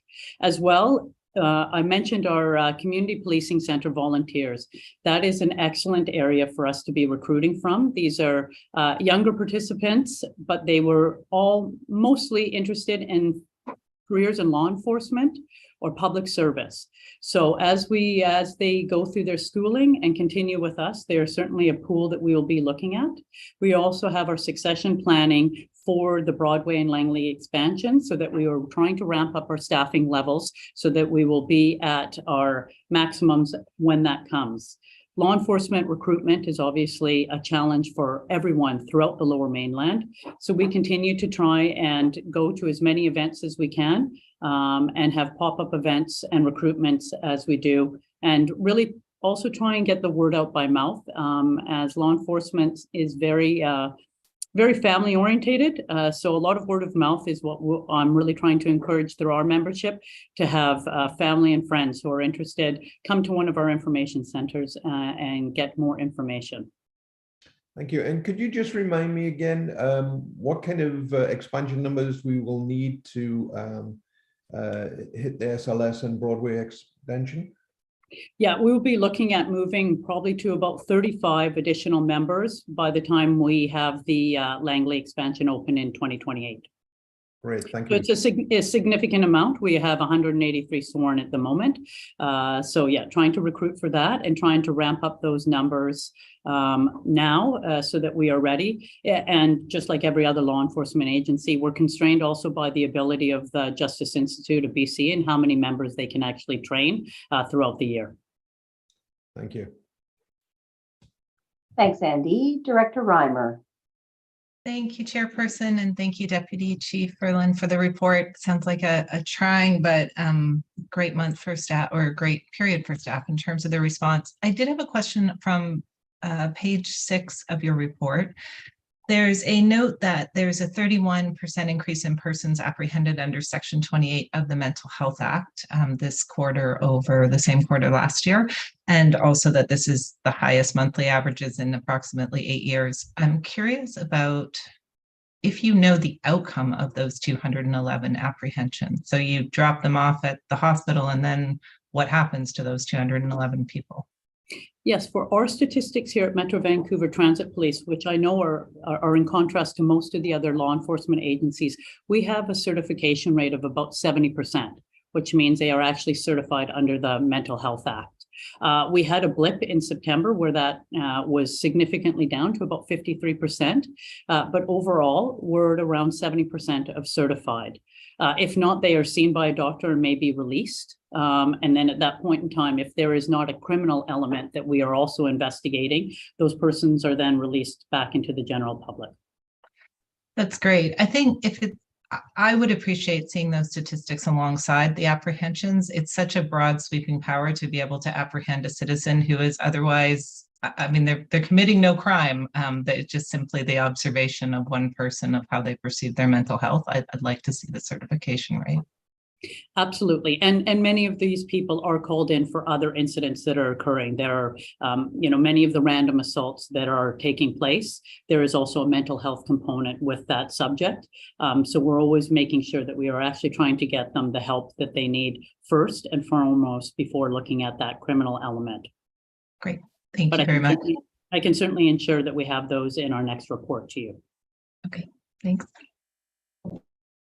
Well, thank you very much. I don't see any further questions, Deputy. So again, thank you for coming and presenting to the board today. Thank you very much. Thank you. All right, we're going to move to item number 7 on our agenda, which is the Finance and Audit Committee Chair report. And I asked Sarah Clark to make that report. Thank you, Chair. We had a fulsome meeting a week and a half ago, heading into the end of the year. There is much to cover. Some of the highlights of the meeting were looking at the rail expansion program that is required to support the new lines that are going in. So that's very exciting. BCRTC has a lot of work to do to support the Broadway subway line and then the Surrey Langley Skytrain expansion. We had a brief report on the condition of the Pattullo Bridge and when the new Pattullo Bridge would be open. and we're satisfied that TransLink is doing all the right things to monitor the condition of the existing bridge. We had an update on the TransLink's initiative around sustainable procurement and around climate action, which will be covered off later in this agenda. And of course, we went again through where we are with the budget. It's a particularly challenging time for the teams at TransLink and at the subsidiaries coming out of COVID and with the inflation numbers that have been experienced this year, but also, where do those translate into next year? So I think with the number of sessions we've had, and it will be covered again here, the team has done a really good job of finding that balance of how to plan a budget for next year in operating and capital. The annual review of risk and management policies was covered, and we went through Tony Pollard's update on internal audit and continuous improvement reviews, and as well as where are the actions at with the audits that have already been done. And Tony and his team have created a very good dashboard that both management and the board can use to monitor their progress. And we had an update on where the Surrey, Langley Skytrain and Broadway subline projects are at, as well as an update on the real estate committee. If there's any questions, I'm happy to take them. I should have noted right away that we did have an update on our safety program. We've heard a lot about it today already, and I just want to commend every part of the TransLink organization for the effort they're putting in to make TransLink a safer place for their employees and for the customers. Great. Thank you very much, Sarah. Any questions for Sarah? I know many of you were at that committee session, so you shouldn't have any questions for her, but for those that weren't there, if there's any questions for Sarah, she'd be happy to answer them.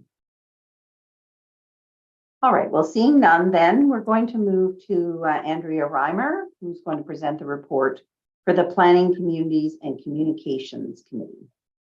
Thank you, Chairperson. Yes, so I am giving the report for Planning, Communities and Communications Committee on behalf of our recently former chair, Mayor Jonathan Cote. The committee meeting took place on November 2nd, but of course he's left office since then. So I am here to do it on his behalf. So we had a number of items on the agenda, starting with the ridership recovery update. Most of that will be covered off in a subsequent report on this agenda, but the one thing I will note that is not part of that report was wave 4 of the COVID ridership recovery survey, which has tracked transit users' attitudes towards transit during the pandemic since May 2020, was presented. I would say the summary highlight is that for those on transit, you probably know COVID is less of a barrier for people that are taking transit, but there are some previous users who may never become regular users again. And that's for a few reasons. It's not, some of that is safety, but some of it's substantial changes to work patterns that just don't put them in a position of commuting on a regular basis. We had a report on considerations and constraints for changing fares that was previously requested by the board, and it was provided to the committee for information. We had updates on the Get On Board Free Transit for Children 12 and Under program on the 1-year anniversary as the program was started in September 2021. We had an update on the Transit Friendly Employer Certification Program, which you heard about earlier from our CEO. And then we had an annual update on the Broadway Supportive Policies Agreement.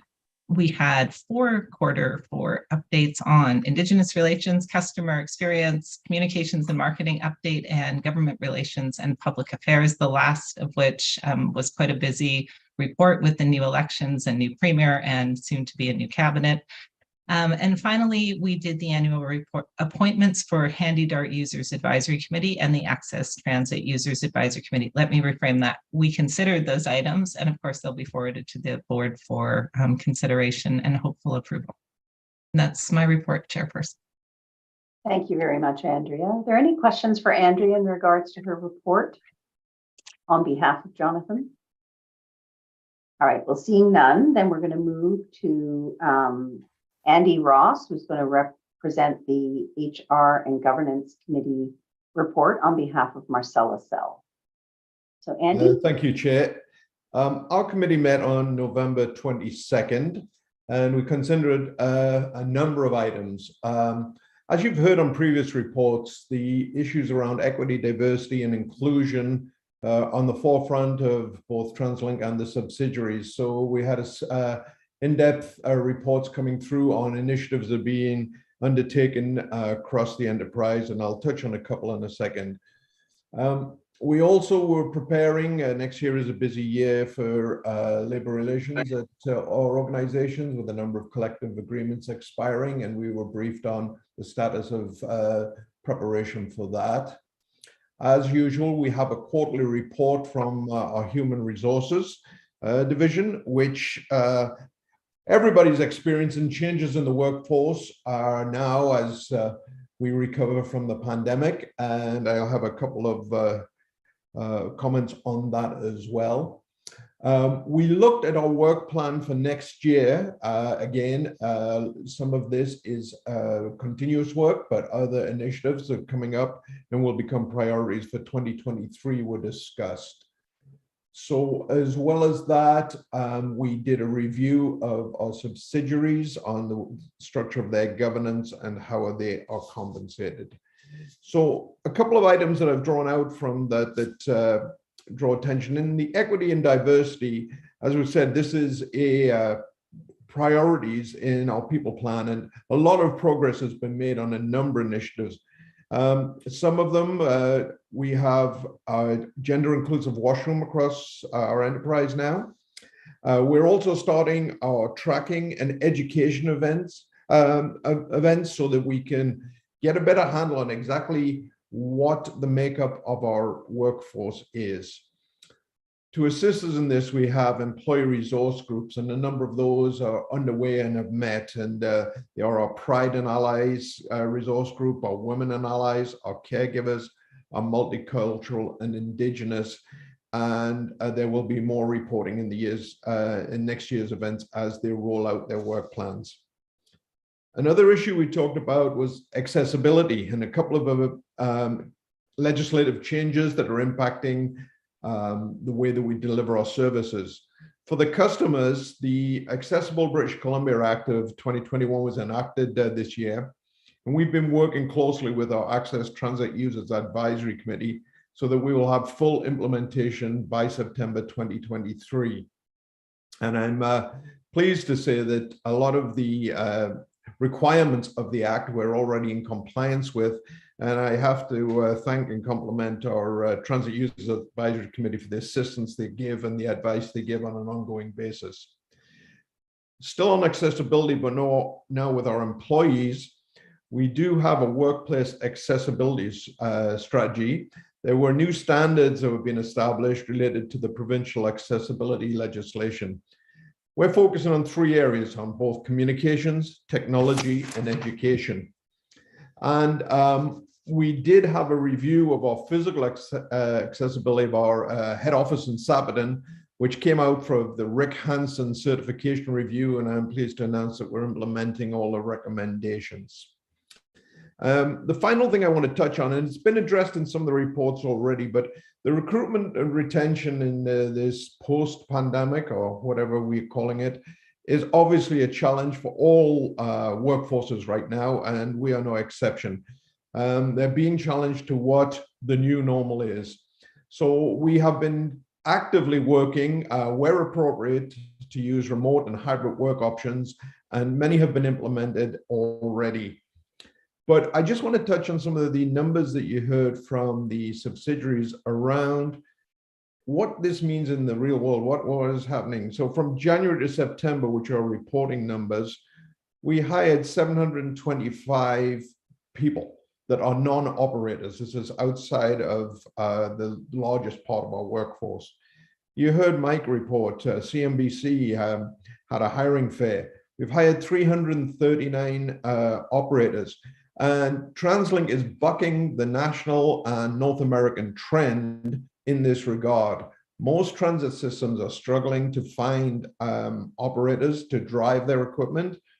For whatever reasons, we'll say it's good planning and good process that we've been bucking that trend. We've had a couple of hiring fairs, most recently November 5th, where 424 participants showed up and 70% passed the pre-screening. We've had over 1,300 applications so far in 2022 from January to September. And as Sani reported at BTRC, their first open house, October 29th, there was over 2,000 applications and 437 participants participated. 79% of those were past the pre-screening as well. So there's a lot of activity. Next year will be just as busy, we assume, as we adapt and build and prepare for the new reality of the workplace and the opportunities that arise from our expansion of our system. And I submit this on behalf of our chair, Marcella, and I will just say that, as been noted, she will be leaving us, and I want to just thank her for her support in her role as a chair on this committee. Thank you, Chair. Andy, thank you very much. Are there any questions for Andy in regards to his very fulsome report? Thank you, Andy. So hearing no further questions, we're going to move to the IT, Information Technology Committee Chair report. I'm going to ask Karen Horcher to present her report. Thank you, Chair Cunningham. So the committee held its final quarterly meeting in November with updates on a number of areas and items. As a reminder, this is a new committee of the board, and so this completes our first year. The committee reviewed the 2023-2024 corporate and board work plan for key initiatives and provided management with feedback on areas related to the committee. We received an update provided by our Chief Information Officer, Kurt Pregler, on the Enterprise Resource Planning Program, which continues to roll out across the organization as work progresses. We also received an update on a number of ongoing technology projects across the organization, and there are actually quite a few, including discussion about timelines, challenges, and opportunities therein. The committee was also briefed on the work undertaken on the IT security program on a variety of aspects. And finally, the committee met with the head of internal audit, Tony Pollard, and received reports related to a number of internal audit projects undertaken and underway. And in camera was held with the internal auditor, as is our regular practice. Chair Cunningham, that is my report. Happy to take any questions. Thank you very much, Karen. Any questions for Karen? I know some of us are at that committee and so participate in the dialogue and discussion there. So seeing no questions, Karen, thank you. And we're going to move on to item number 11 on our agenda, which is our 2023 business plan. And this is a report from Christine Dacre. So now we're moving into management reports. And this is our big one here today. So we have a decision at the end of this report, and of course they'll be open for any questions that we have. So Christine, I'll turn the floor over to you. Thank you, Chair. Next slide, please. Okay, so with COVID mostly behind us in 2023, we will be dealing with the lasting effects of the pandemic. For example, working and commuter preferences show a shift towards remote and hybrid work practices, which is resulting in ridership and transit revenues expecting to be lower than the 2022 investment plan. Also, the economic outlook is far from certain, and we continue to see cost pressures, rising inflation, along with resourcing challenges and a strained global supply chain. However, we are seeing many of the supply chain challenges improve. Next slide. This slide shows our ridership trends and what we are forecasting for 2023. The chart shows in 2021 with ridership just below 40% of pre-COVID levels. The gray shaded area is from the modeling we did in forecasting what the ridership recovery would look like. We modeled high, medium, and low demand levels due to the challenges in predicting the pattern levels of ridership return and with the inherent uncertainties of emerging travel patterns and hybrid work modes. So our 2022 investment plan was based on the medium level. Ridership has been on a steady incline with a dip in January, February of 2022, when the Omicron variant hit. However, we are now just below the mid-level demand that was modeled last year. Next slide. So we're looking at 2023 as being the new normal in travel patterns for the region. Ridership growth factors will be driven by population growth, employment levels, and service expansion. Transit revenues are forecasted to be below the 2022 investment plan levels. As mentioned, earlier shifts towards remote and hybrid work practices are resulting in commuters no longer in the office 5 days a week and 9 to 5, which results in fewer monthly passes and lower peak time travel. Also, students on discounted passes make up proportionately more of our ridership than in the past. Next slide.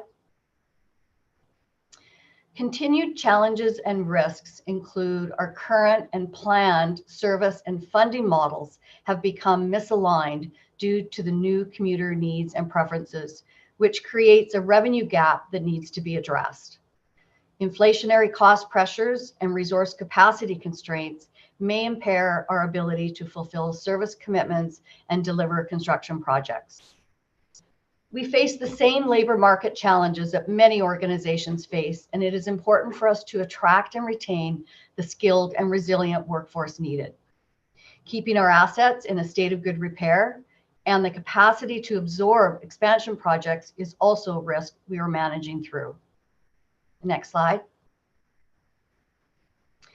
Providing reliable mobility for as many people as possible within our reduced financial capacity remains our overarching priority.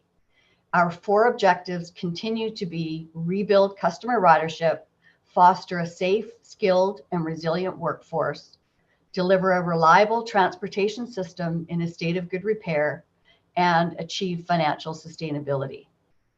This budget reflects delivery of our services and spending on absolutely critical priorities. And we continue to work with the mayors in the province on sustainable revenue sources to address the revenue gap. Next slide. The service levels will increase slightly in order to maintain frequency as road congestion returns, and our focus is on accessibility and delivering services tailored to the needs of the region. We will be developing an operational framework to ensure an expedited introduction of customer washrooms in key locations across the network. Site-specific design work will commence in 2023 with construction planned for 2024. Our capital program is focused on state of good repair along with key expansion projects.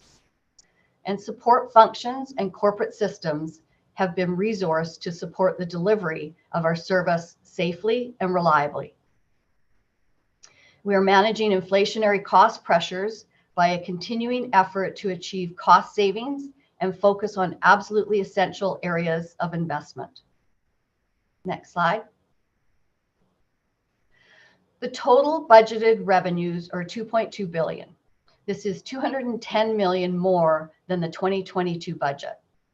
We have increases in property tax and parking tax revenues make up $55 million. Property tax revenue includes an annual 4.15% increase plus an estimated 1.5% for development and construction growth as approved in the 2022 investment plan. Parking tax revenue is higher due to the volumes increasing significantly during 2022. Our transit revenue is driven by ridership, which is predicted to continue to increase, as well as a 2.3% fare increase in July 2023, which is well below the rate of inflation. Other revenue increases are largely driven by investment income and the timing of senior government funding for capital projects. Next slide. Our total expenses are $2.2 billion, an increase of $158 million, and is largely driven by contractual and economic increases, as well as higher maintenance costs and a slight increase in service hours required to maintain the current frequency of service. Inflation assumptions used in this budget were from the BC CPI forecast from the Ministry of Finance, as well as other contract-specific increases and specific industry increases. Inflation built into the budget ranged from 2.2 to 8%. Corporate one-time costs for 2023 include costs of capital projects that are not eligible for capitalization, feasibility studies, operational readiness for the rail expansion, a contingency provision, and some major studies work. Next slide. So this slide shows where we are making additional investments for our key programs and initiatives. Investments in our technology programs, major studies like the Bus Rapid Transit program, increases in our human resource area to manage the challenges of the labor market and recruitment, investing in Indigenous relations programs, increasing our equity and diversity inclusion initiatives, and making investments for ridership recovery. Next slide. Our 2023 capital program investment is $1.2 billion. The largest component, which makes up 40%, is for our bus fleet replacements. 29% is for TransLink's contribution to the Surrey Langley Skytrain project, and we have $192 million for various state of good repair projects, and $93 million is for our municipal cost share programs. Next slide. This slide shows the cash flow of our capital. The green is our current active programs. The blue section is the 2023 program I just mentioned, and the yellow is our future capital estimates based on the 2022 investment plan. These amounts are TransLink's net capital cash flow requirements after senior government contributions. The strong support we receive from our funding partners, the federal and provincial governments, is vital to our ability to deliver on our capital programs. Next slide. Our total capital program net cash flow compared to the 2022 investment plan shows the shift we have made in the earlier years, which pushes out some of our capital due to affordability and increased cost pressures due to inflation and capacity challenges already mentioned. Our estimated cost of the 10-year investment plan capital projects has increased just over $600 million. The next slide. So this budget meets all of our affordability and financial indicators. We are below our gross debt borrowing limit. We come within our net debt per capita, net debt to operating revenue, and gross interest to operating revenue ratios. Our accumulated funded resources, which is our liquidity measure, is well within our policy limit. Looking ahead to 2024 and beyond, our revenue sources do continue to fall below what is required to deliver on our commitments in the 2022 investment plan. And we will be working with our policymakers to address this funding gap. Next slide. So in summary, this budget is managing through unprecedented emergent cost pressures, navigating resource challenges, while laying the groundwork for the future through investing in business resilience and advancing the region's priorities. As mentioned, our service levels increased slightly from 2022. This budget includes a 2023 fare increase of 2.3%. Our unrestricted cash and investments are expected to increase by $114.8 million compared to the 2022 budget. And this is due to the provincial relief funding that we received in 2022 to assist with our revenue losses over the next 3 years. And our capital program is focused on state of good repair and key expansion programs. This budget reflects our region's priorities for Metro Vancouver's transportation network as we look forward from the pandemic while still negotiating its lasting impacts. Thank you, Chair. I'll turn it back to you. Thank you very much, Christine, and appreciate all your thoroughness here. I'm sure that Mr. Lambert, who spoke to us earlier, will be very happy to hear about your comments about washrooms. So perhaps you could just expand on that a little bit for us. So you said the planning is going to happen in 2023. When are our customers going to see our first washroom? Well, we're planning that construction will begin in 2024, so likely the first washroom will be in 2025. But some of the new stations, just so I'm clear, some of the new stations do have space allocated to them, right? Like there's a space actually there that can be built into a washroom. Is that correct? Yes, I believe some of the service or some of the stations that we did renovations on do include a shell. Shell. Okay. All right. Are there any other questions? Again, we've dug into this. We've had workshops. We've had lots of opportunity to ask questions about this budget. We are being asked to make a decision here today in regards to approving it. It is very important that TransLink has an approved budget. We did hear earlier from a speaker about delaying approval for the budget, but it is important for the organization to have a budget that management can work through and work to as they need to make decisions along the way. And there are many decisions on a daily basis.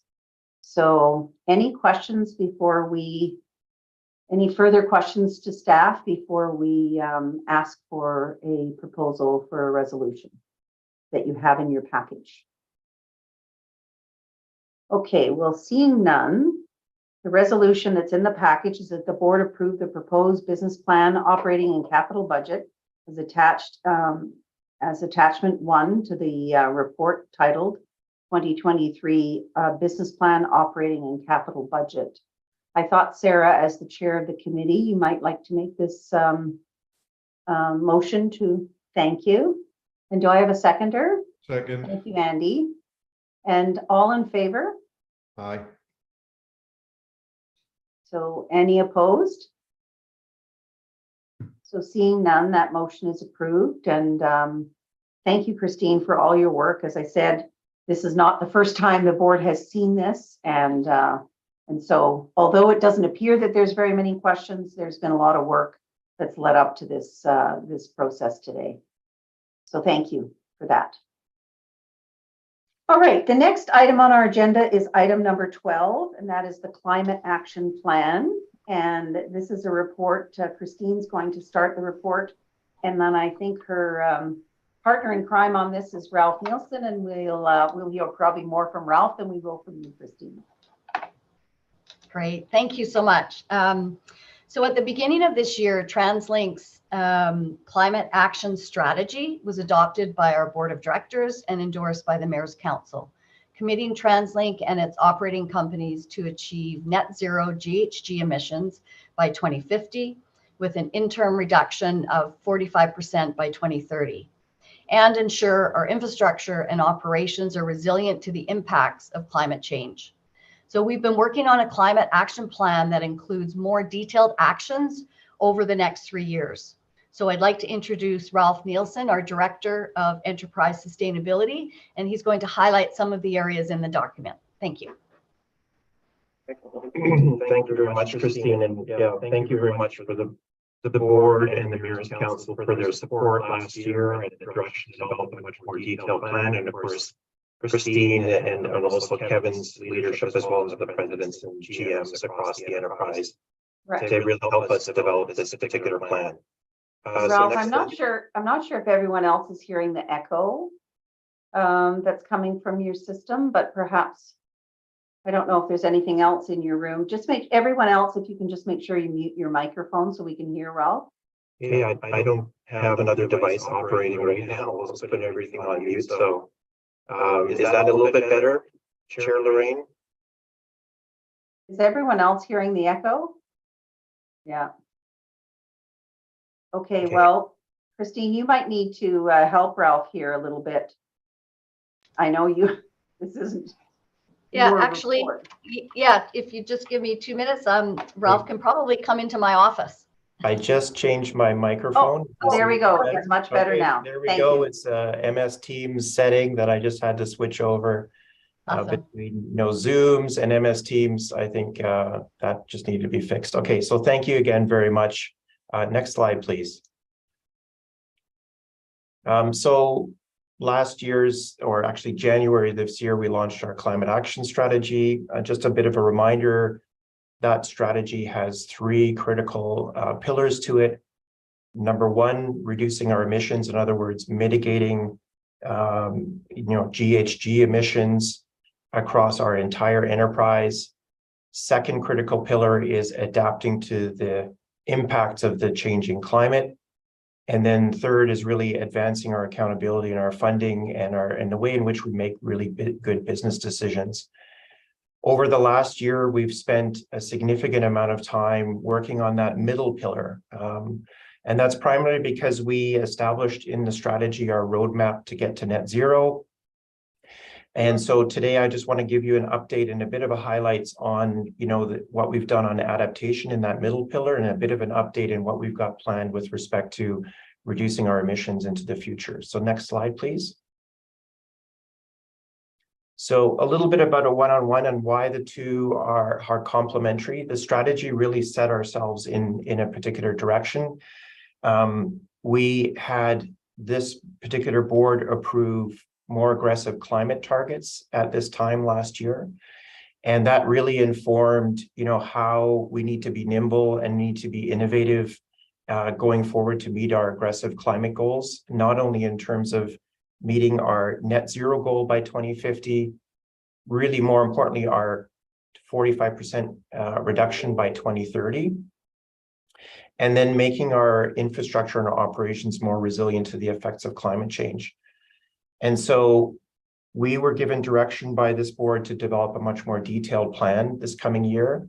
And so we've done that. We've essentially laid out a 3-year roadmap. We fully anticipate that this planning activity will be done every 2 or 3 years in synchronization to feed into our investment planning cycle. And that's to make sure that we are making the right actions at the right time and making the right requests up for capital to aggressively meet our particular targets. We've also taken the proactive step to release our known risks, and particularly with respect to our assets and our infrastructure, which is best practice on climate change adaptation.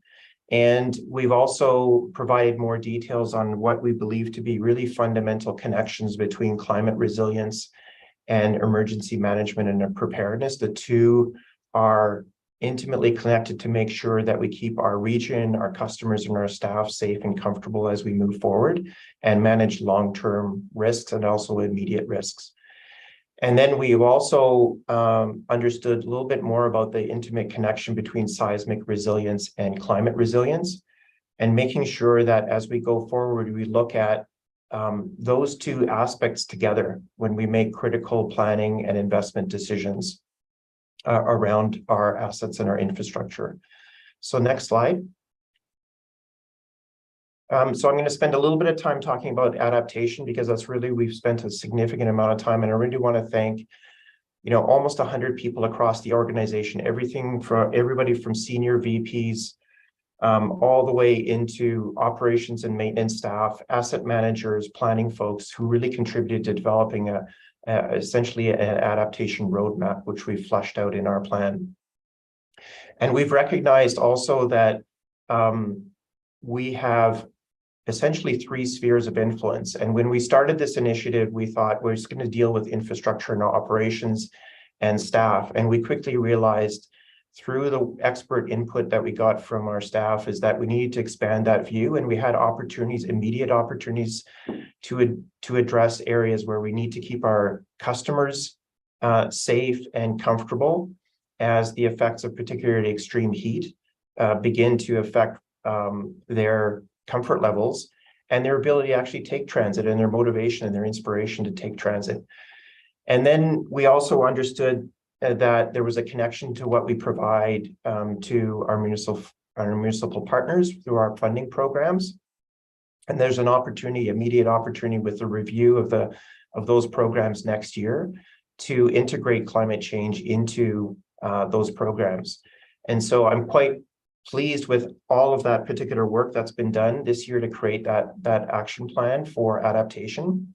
And then one of the things that I'm really most excited about is, advancing some of our critical design guidelines for the assets and the infrastructure that we build, not only customer facing and transit orienting community development, but also our operations and maintenance facilities. And then understanding how can we actually increase the tree canopy and keep our customers cool as increasing heat starts to affect the region and communities writ large. And that will take likely the shape that we will find ways in which we can do both active and passive cooling on our assets and our infrastructure, and particularly where our customers use our system, but also find ways in which we can advance the already excellent initiatives in the region around urban forestry and some of our regional partners. So next slide. So the other critical thing that we've learned is that we know that there are some still unknowns out there. And so one of the critical things is you'll see in the plan is that in the next few years, we're doing a sequence of risk, hazard, and vulnerability studies on very specific assets that we identified through our screening process and our best practice review. And so there are still undiscovered really full extent of what our risk profile really looks like. We used established standards to do that initial screen in 2020 and 2021. And now we have developed a standardized assessment process that we're providing to asset managers across the enterprise and doing a sequence of those. And we're staging them in a sequence that has been prioritized by the criticality of the asset itself to our infrastructure and operations.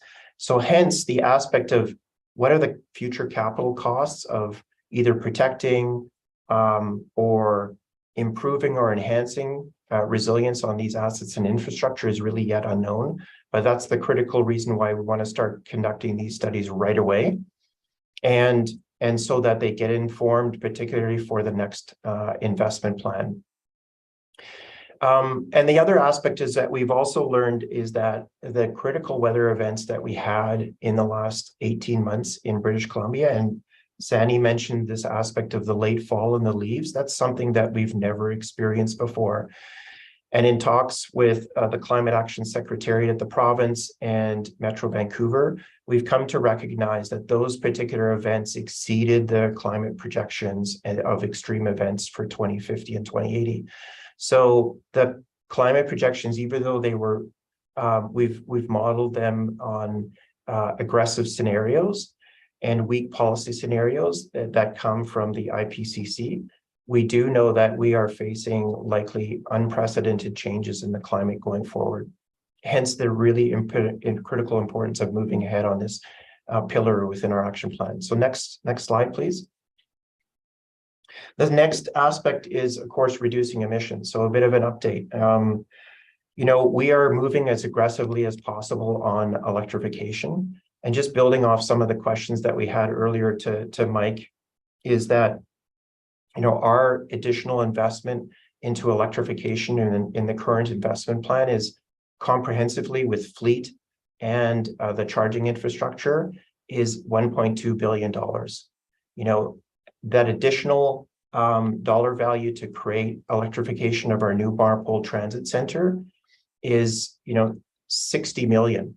And that is comparison to a $150 million building. And so we're talking about significant premiums. It's 70 million to create the charging infrastructure for Port Coquitlam, which will eventually serve 136 battery electric buses over those initial 57 that Mike had mentioned.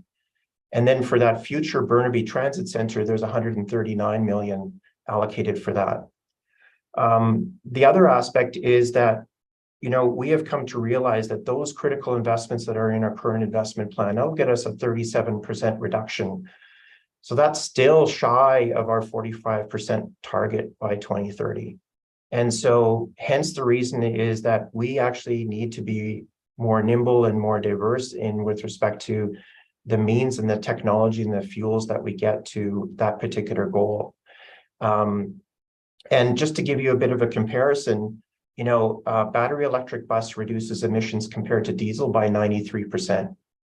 But our current use of renewable natural gas on an existing fleet that is 299 buses, which we know how to operate, that reduction when we purchase renewable natural gas, that's an 85% reduction.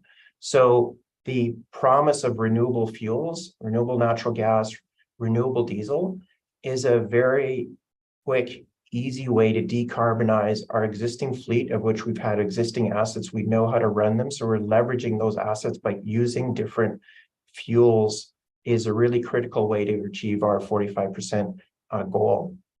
And that's one of the critical reasons why next year we're developing a zero emissions fleet transition plan, which was mentioned earlier, is that we have to look at multiple ways in which we can get to our particular climate goals.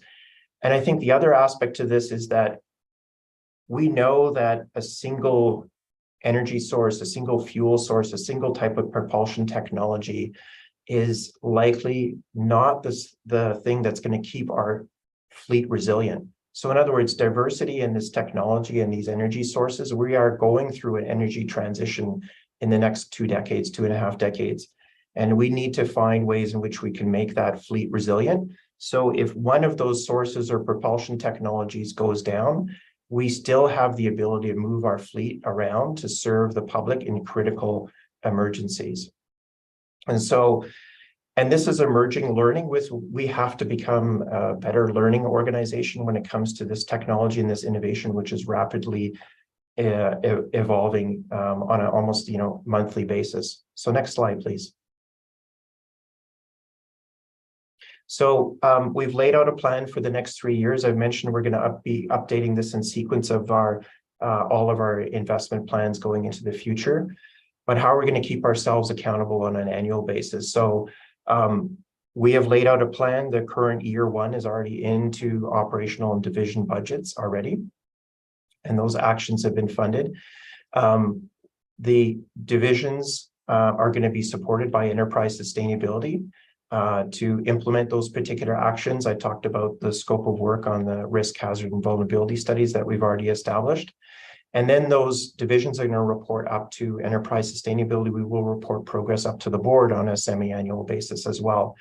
And then we believe that the best practice will be to actually also create a part of our annual accountability report where we're showing our critical stakeholders, our policymakers, and our funders how we are progressing around climate action writ large within the overall enterprise. So next slide, please. And that's it. I open up for questions, Chair Cunningham, from any of the directors who might have some details that they want more information on. Thank you very much, Ralph. I see that Mayor Hurley has a question. You've got a couple of questions. You obviously have a very popular topic here, Ralph. So Mayor Hurley. Yeah, thank you. And I have some questions around the renewable fuels. We're talking about RNG for one. My information is that Fortis is way over reporting the availability of that fuel. I would like a comment on that, but also I would like much more information on renewable diesel and the difference that you have stated that makes within the system. I would be very interested in seeing some statistics and where that information is coming from. But if as you claim it works, I would be interested in seeing how that happens. So thank you for the info.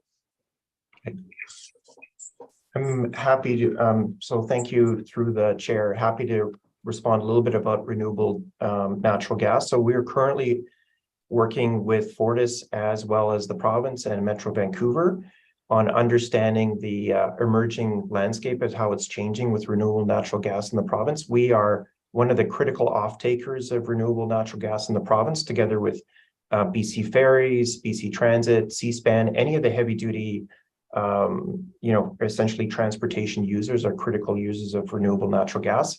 I know I'll be coming to the Mayor's Council on our overall transition plan as well and be able to give the Mayor's Council more detail on that. And so I think you'll see us continue to work with all of our stakeholders to understand what the future of renewable natural gas really is in the province, of which we are, and heavy duty transportation is only one part of that particular future. Just before you go, my understanding is that RNG will reach about 4% the fuel being used. So that's why I'm very, very concerned about us putting all our eggs in that basket, because I'm not sure that it's ever going to get to the levels that we need it to get to be reach our goals that we talk about. So hopefully we can learn more about that as we move forward before we invest too heavily in those systems. Yeah. So I think we can talk about the future of renewable natural gas and its best application, of which we're always doing with Metro Vancouver and the province on where is the best application. We know that it's in transportation and existing buildings. Those are the most hard to decarbonize sectors in the particular province. So I understand the concerns in that regard. I wanted to talk about renewable diesel. I think that was the second part of your question. So renewable diesel, we currently have a contract with our current fuel supplier, Parkland, who's given us an option of 1 million liters a year. We are currently in the piloting the testing process of that particular fuel, which currently meets all Canadian standard diesel fuel standards. We know other systems have used that. City of Vancouver is currently using that for all of their heavy duty vehicles, and they have seen significant reductions in GHG emissions. We know that depending on supply, it ranges anywhere from a 65 to an 85% reduction in greenhouse gases per unit of energy. So it shows a significant amount of province and potential, and we are not actually a leader in that regard. There are many other institutions and agencies who have gone ahead of us. And so we also see significant amount of new supply. The refinery in Burnaby actually is undergoing modifications and investments by Parkland over the next few years, which will bring on a new supply of renewable diesel by 2028, also giving us a significant opportunity to immediately reduce our greenhouse gas emissions. So the future is diverse, and we are making decisions every single day to get to our particular climate goals, particularly around reducing emissions. Yeah, I'm very well aware of the work that Parkland is doing. My concern is that if we invest too much in this, that the actual amount of fuel that will be needed will still not be available. But that still all has to be proven out, I guess.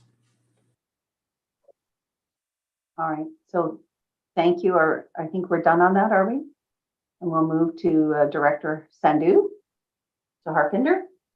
Thank you, Chairperson. Yeah, so my question is related. I am supportive of the diversification of the fuel sources. I think this is the right route to go to, because it is a 20-year transition and we can't predict the future, relatively speaking, based on where we are right now.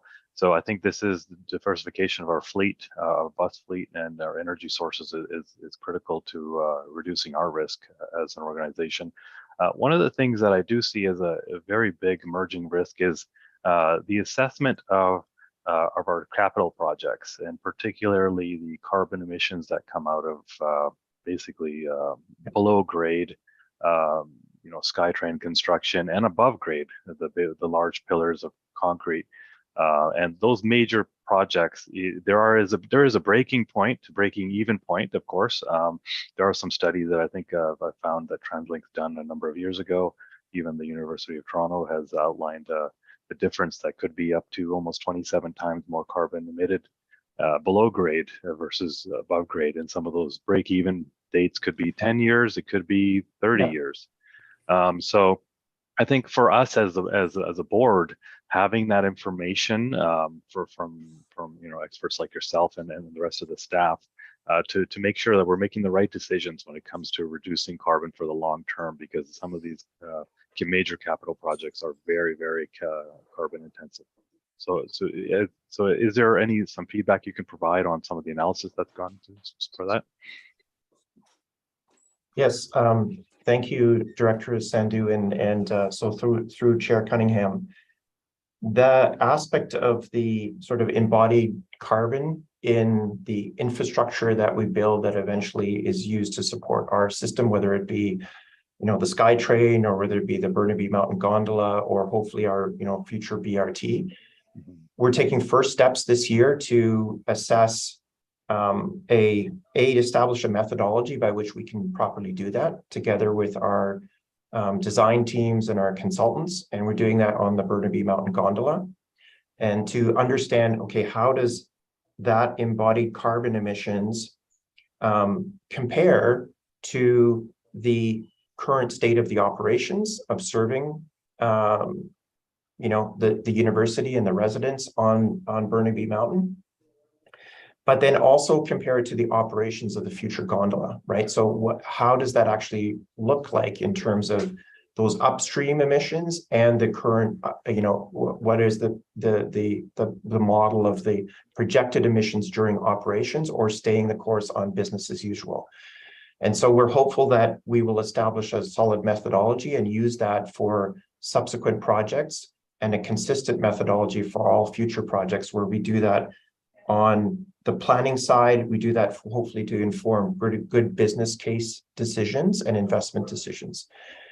But that scope 3 emissions is still something that we still really have to fully understand the realm of the possible. There are lots of different studies, different opinions about rail versus bus, from a full life cycle, from a full capital infrastructure.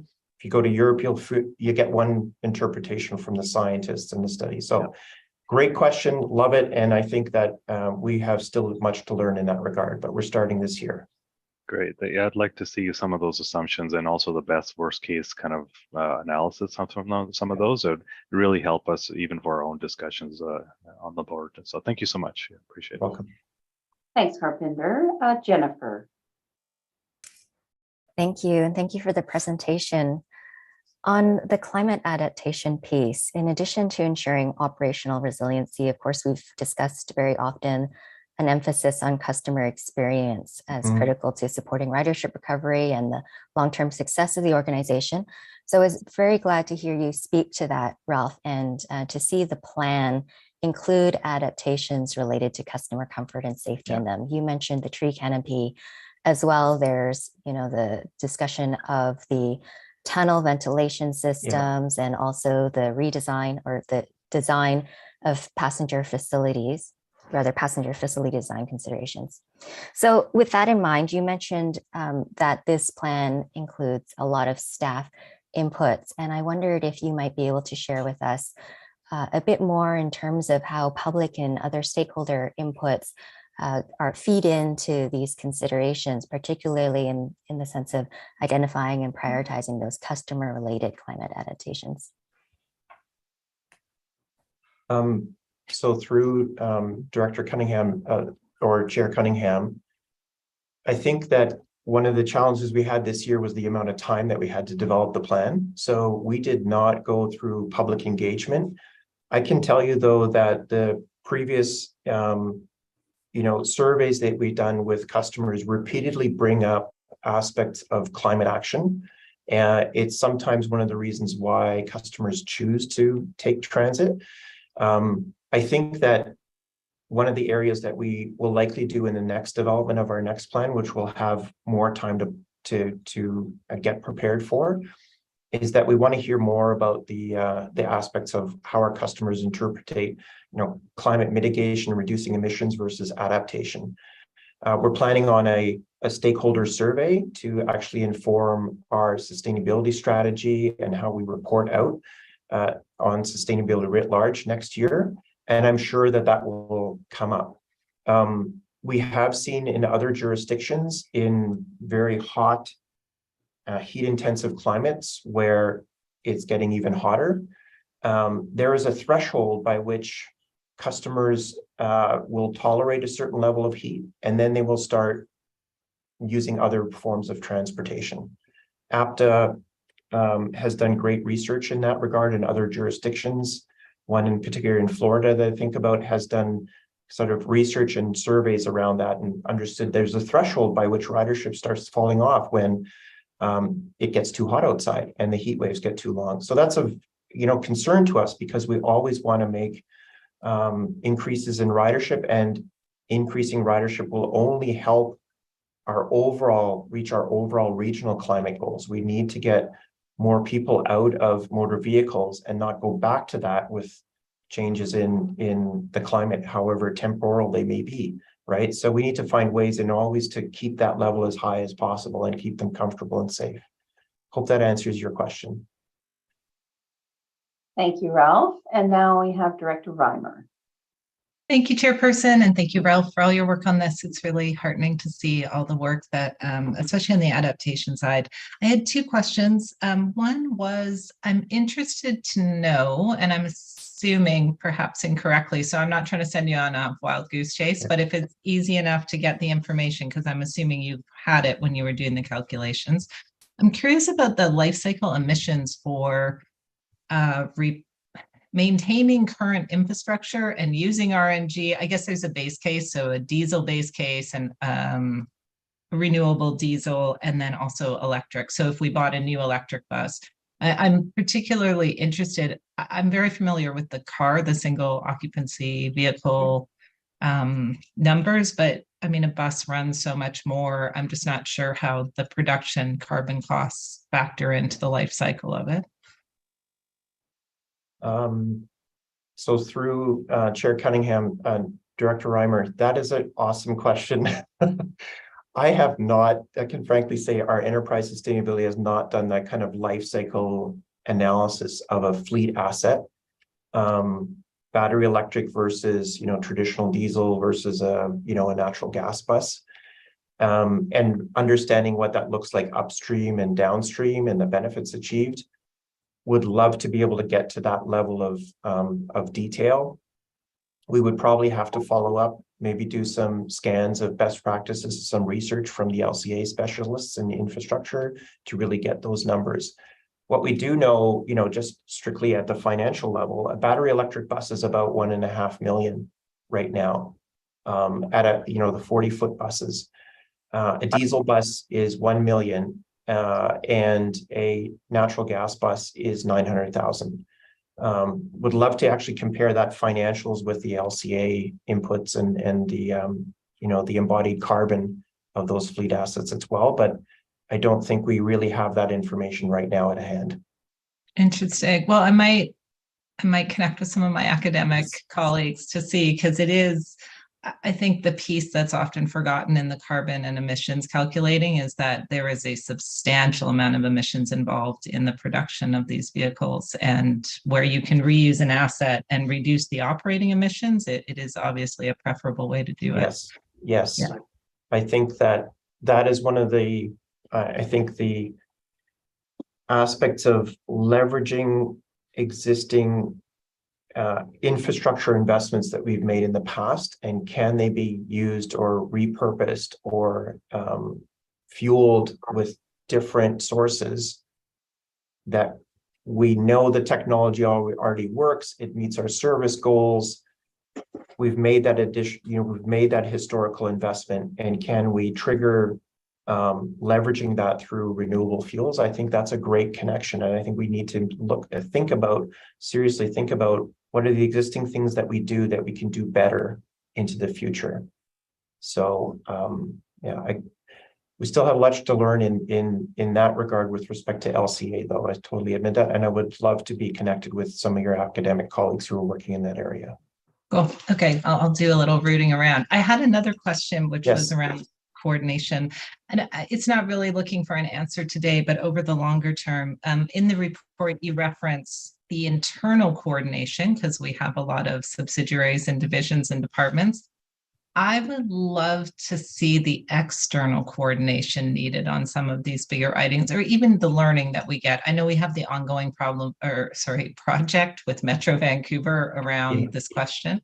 But there's so many I think about electrification. For many years, Metro didn't support it, or the directors wouldn't vote in favor of it. And then we got TransLink and Metro on the same page, but now we have local government approval, so trying to understand that landscape and how coordination plays into the effective actions that we're hoping to take. Yes. So there's a couple of things in the development of our plan. We engaged the Climate Action Secretariat, of course, at the Ministry of Environment, our colleagues at Ministry of Transportation, and their experts in adaptation particularly have been very helpful and supportive. Of course, the planning folks at Metro Vancouver were engaged. And of course, the Ministry of Energy, Mines and Low Carbon Innovation. Those are all sort of areas of our right now, sort of our network on developing this particular plan. We think this plan actually is a good input into the future work that Metro Vancouver is already doing on a regional resilience strategy, right? They this year they've been gathering data and understanding where data sources are. But I think our work actually is ahead of that game and is providing a great way in which we can open up the dialogue across the region around this critical aspects of adaptation and also emissions reduction in heavy duty fleet. Although I have lots of colleagues who work in heavy duty fleet emissions work and transportation planning in the region. But that aspect of, coordinated climate adaptation planning, that is, led out of Metro Vancouver, but we're already playing a part in that particular role. But we see much more important critical dialogue and discussions to be had around all our municipal and regional and provincial partners around adaptation, particularly going into the future, and the strategic aspects of how do we collectively achieve our emissions reductions goals. We need to look at climate and emissions reductions as a system, not just, yes, TransLink has a fleet, but we also provide transit services, which has a benefit, but then we're also part of a bigger energy and emissions landscape in the province. So we need to look at those things holistically.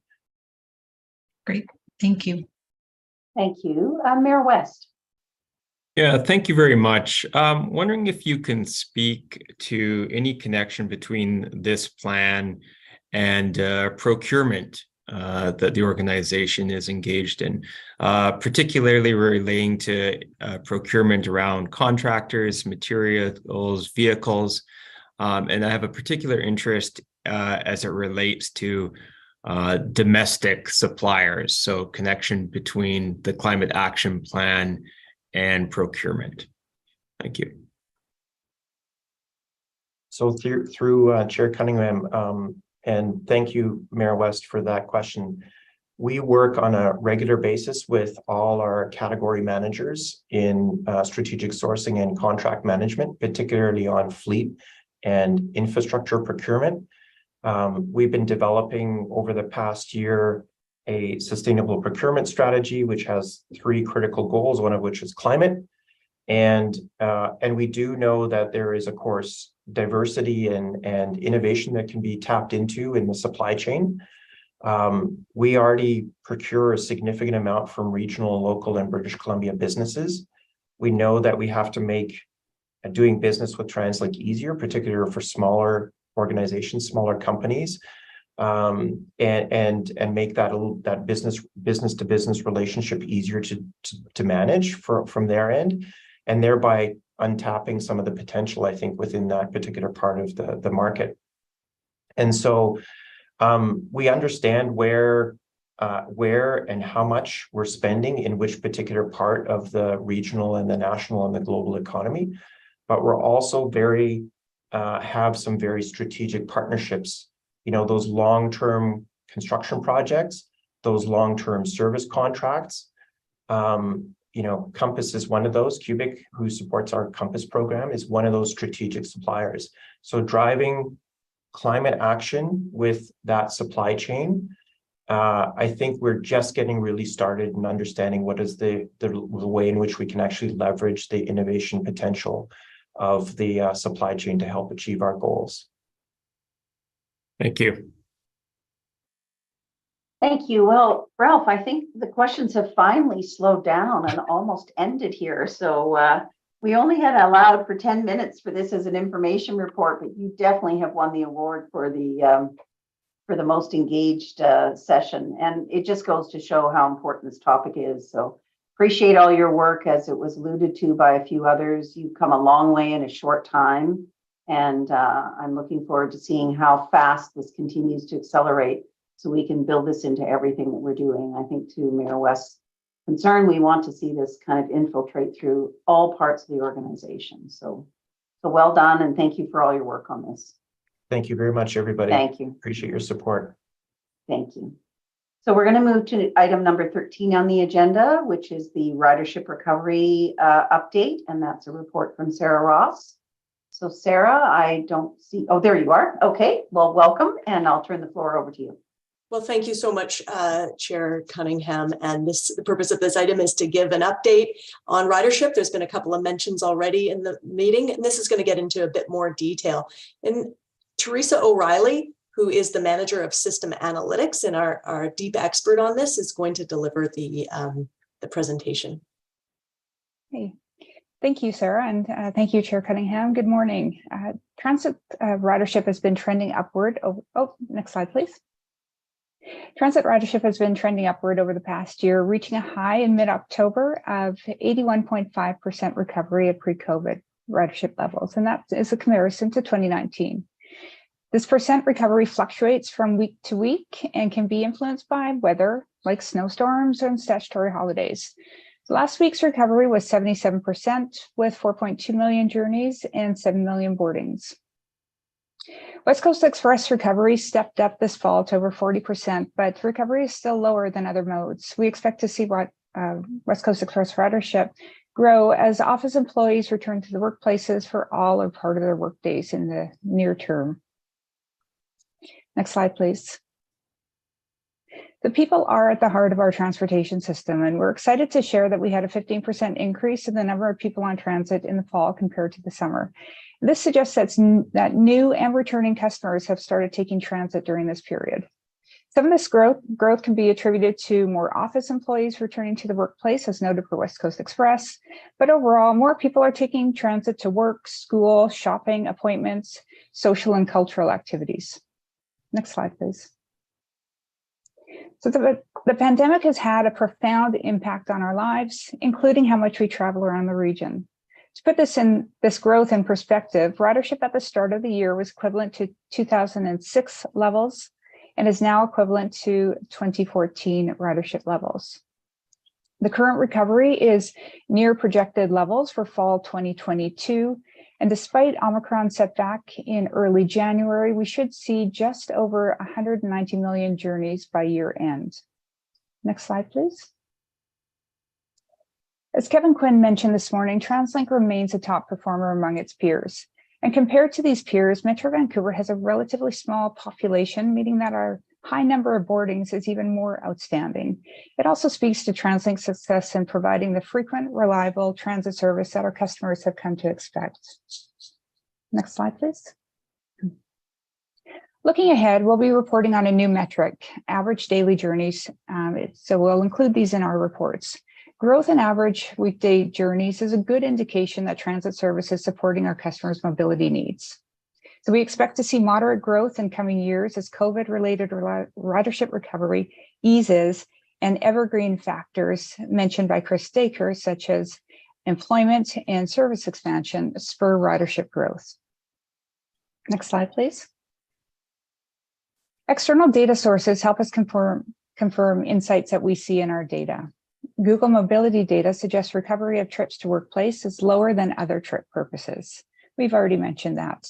But it's interesting to note that in October, the workplace trip recovery was at 74%, which is up from 70% in August. And we saw a corresponding seasonal uptick in ridership during that time.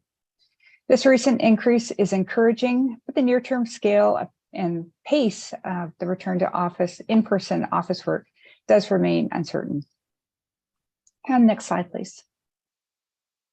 Ridership recovery rates and absolute ridership continues to vary across Metro Vancouver. Recovery continues to be highest in areas of Surrey. Most of Burnaby, New Westminster, Southeast Vancouver are slightly above average recovery. Higher recovery in these areas may reflect higher rates of unemployment, population growth, of lower rates of working from home, and greater reliance on transit due to other factors.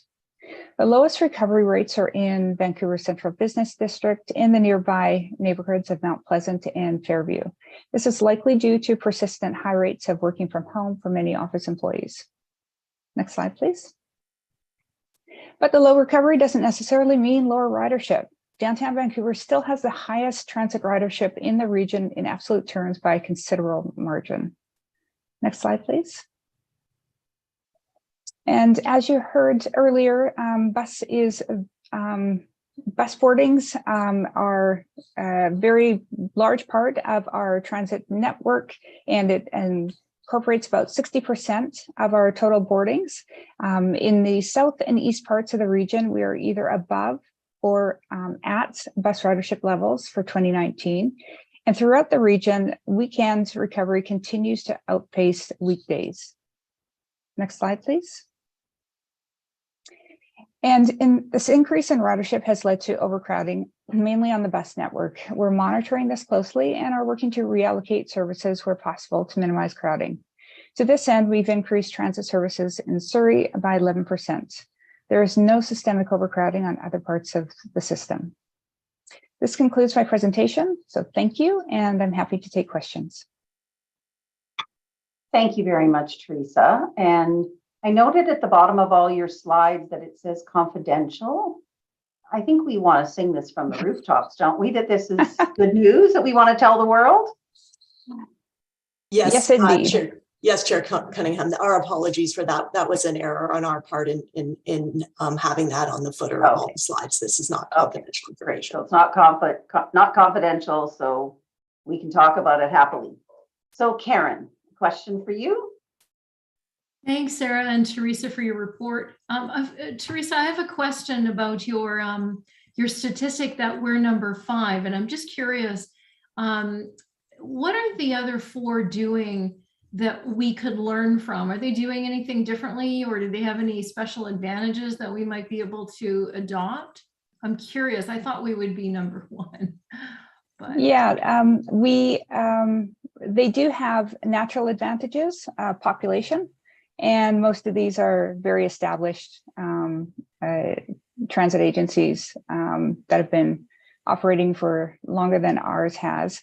But definitely what they have going for them is population, and the land use that is associated with those older transit agencies is also the density of the neighborhoods that were built many years ago.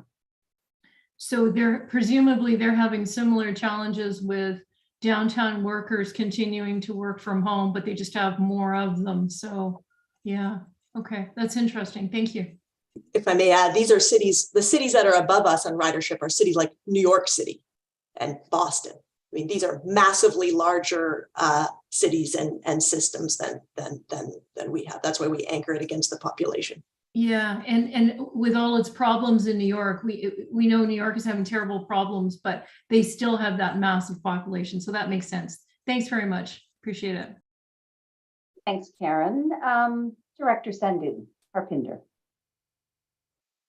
Chairman Lorraine. Yeah, so the question I had is pretty simple. It's just about the recognizing the increased trend that we're continuing to see in Surrey and Maple Ridge area of transportation boardings. Has the overcrowding been eliminated, or are we getting close to it? I just wanted to clarify that.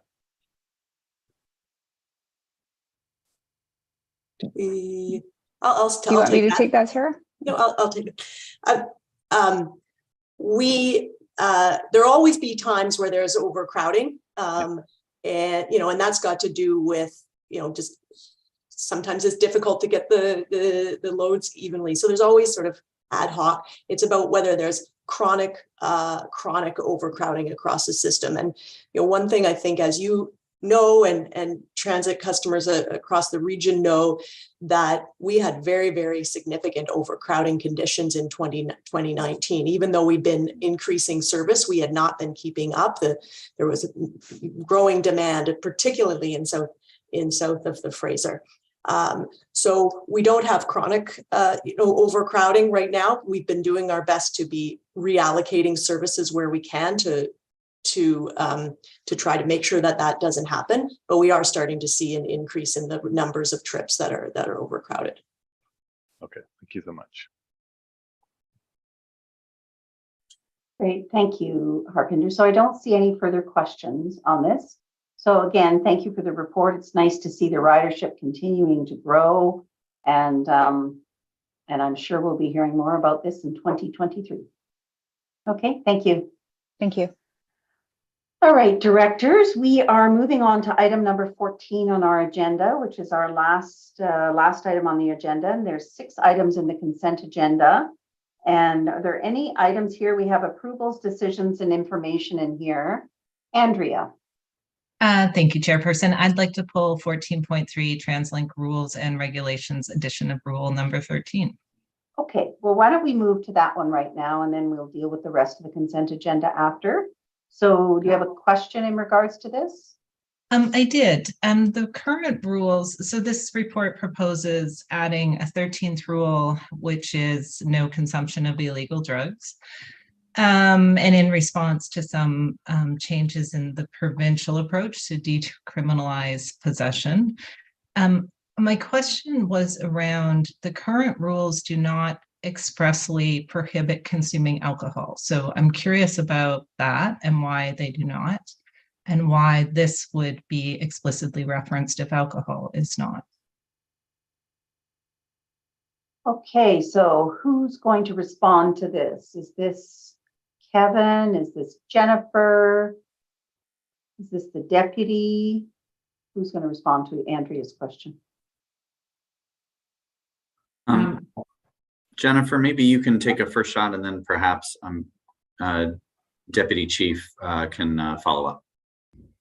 Sure, I'm happy to try to answer this question, and then Anita or Deputy Officer Freeland, please feel free to jump in. So my understanding, Director Reimer, is that there's already legislation in place that restricts the ability to consume alcohol in public places. And so the police already have the ability to address that if they need to on the transit system.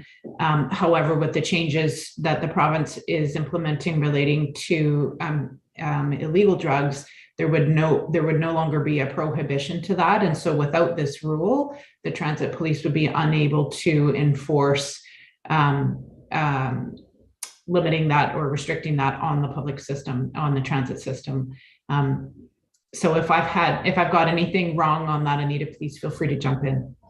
No, I think you've nailed it on the head. There's a Liquor Control and Licensing Act. So that's the provision for consumption of alcohol in a public place. So that gives us our authorities there, but we do not have those same authorities for consumption of illegal drugs on the transit system. And that's why we have requested this additional rule so that we have some provisions to be able to enforce that on our transit system.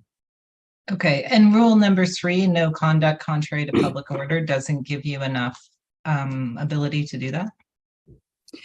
The problem is that it's possession, but consuming of drugs is taking place publicly, as we see, unfortunately, in the downtown east side and other areas on a frequent basis. There's no provisions for us on the system to be able to it would be having to have that interpreted in the courts as public order. Somebody can take a Tylenol, say, on the transit system, and that could be considered, consuming something. But if without this provision, we literally could have people, consuming cocaine, shooting heroin.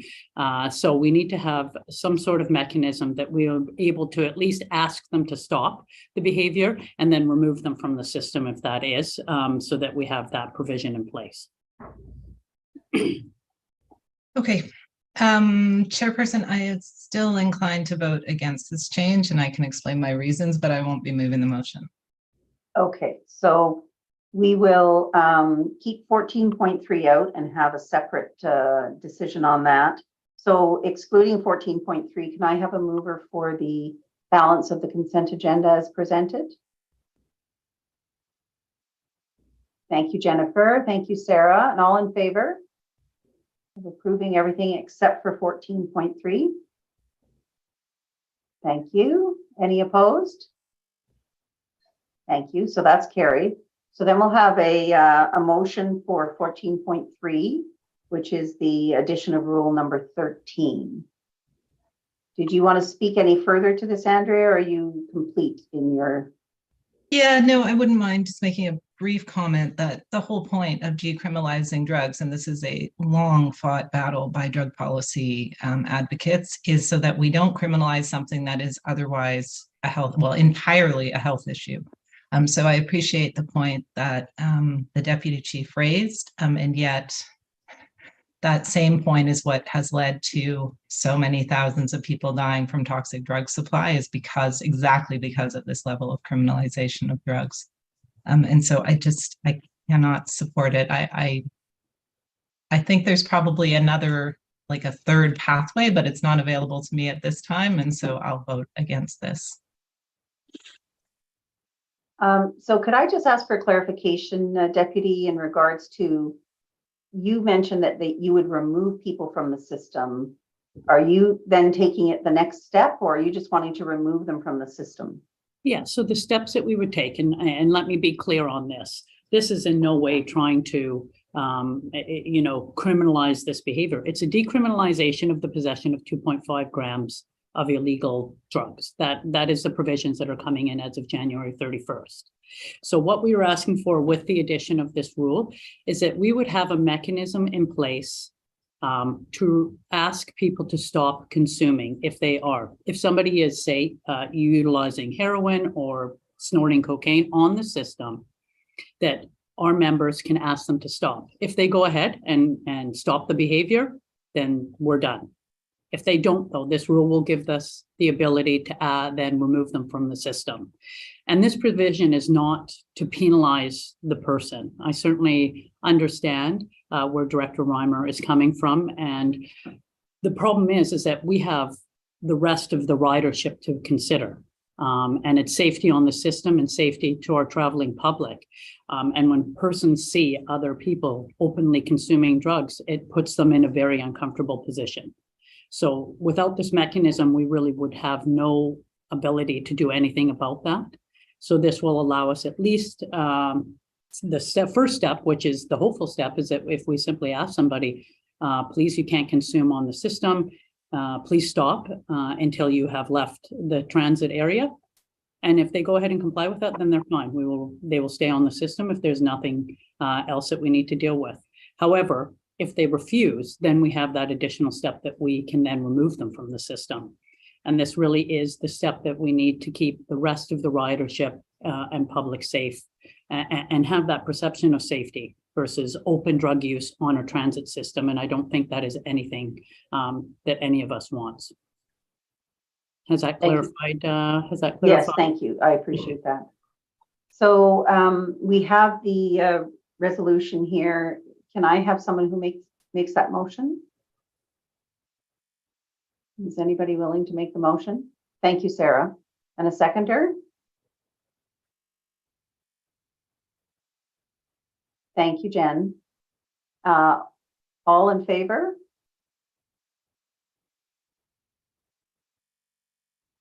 And opposed?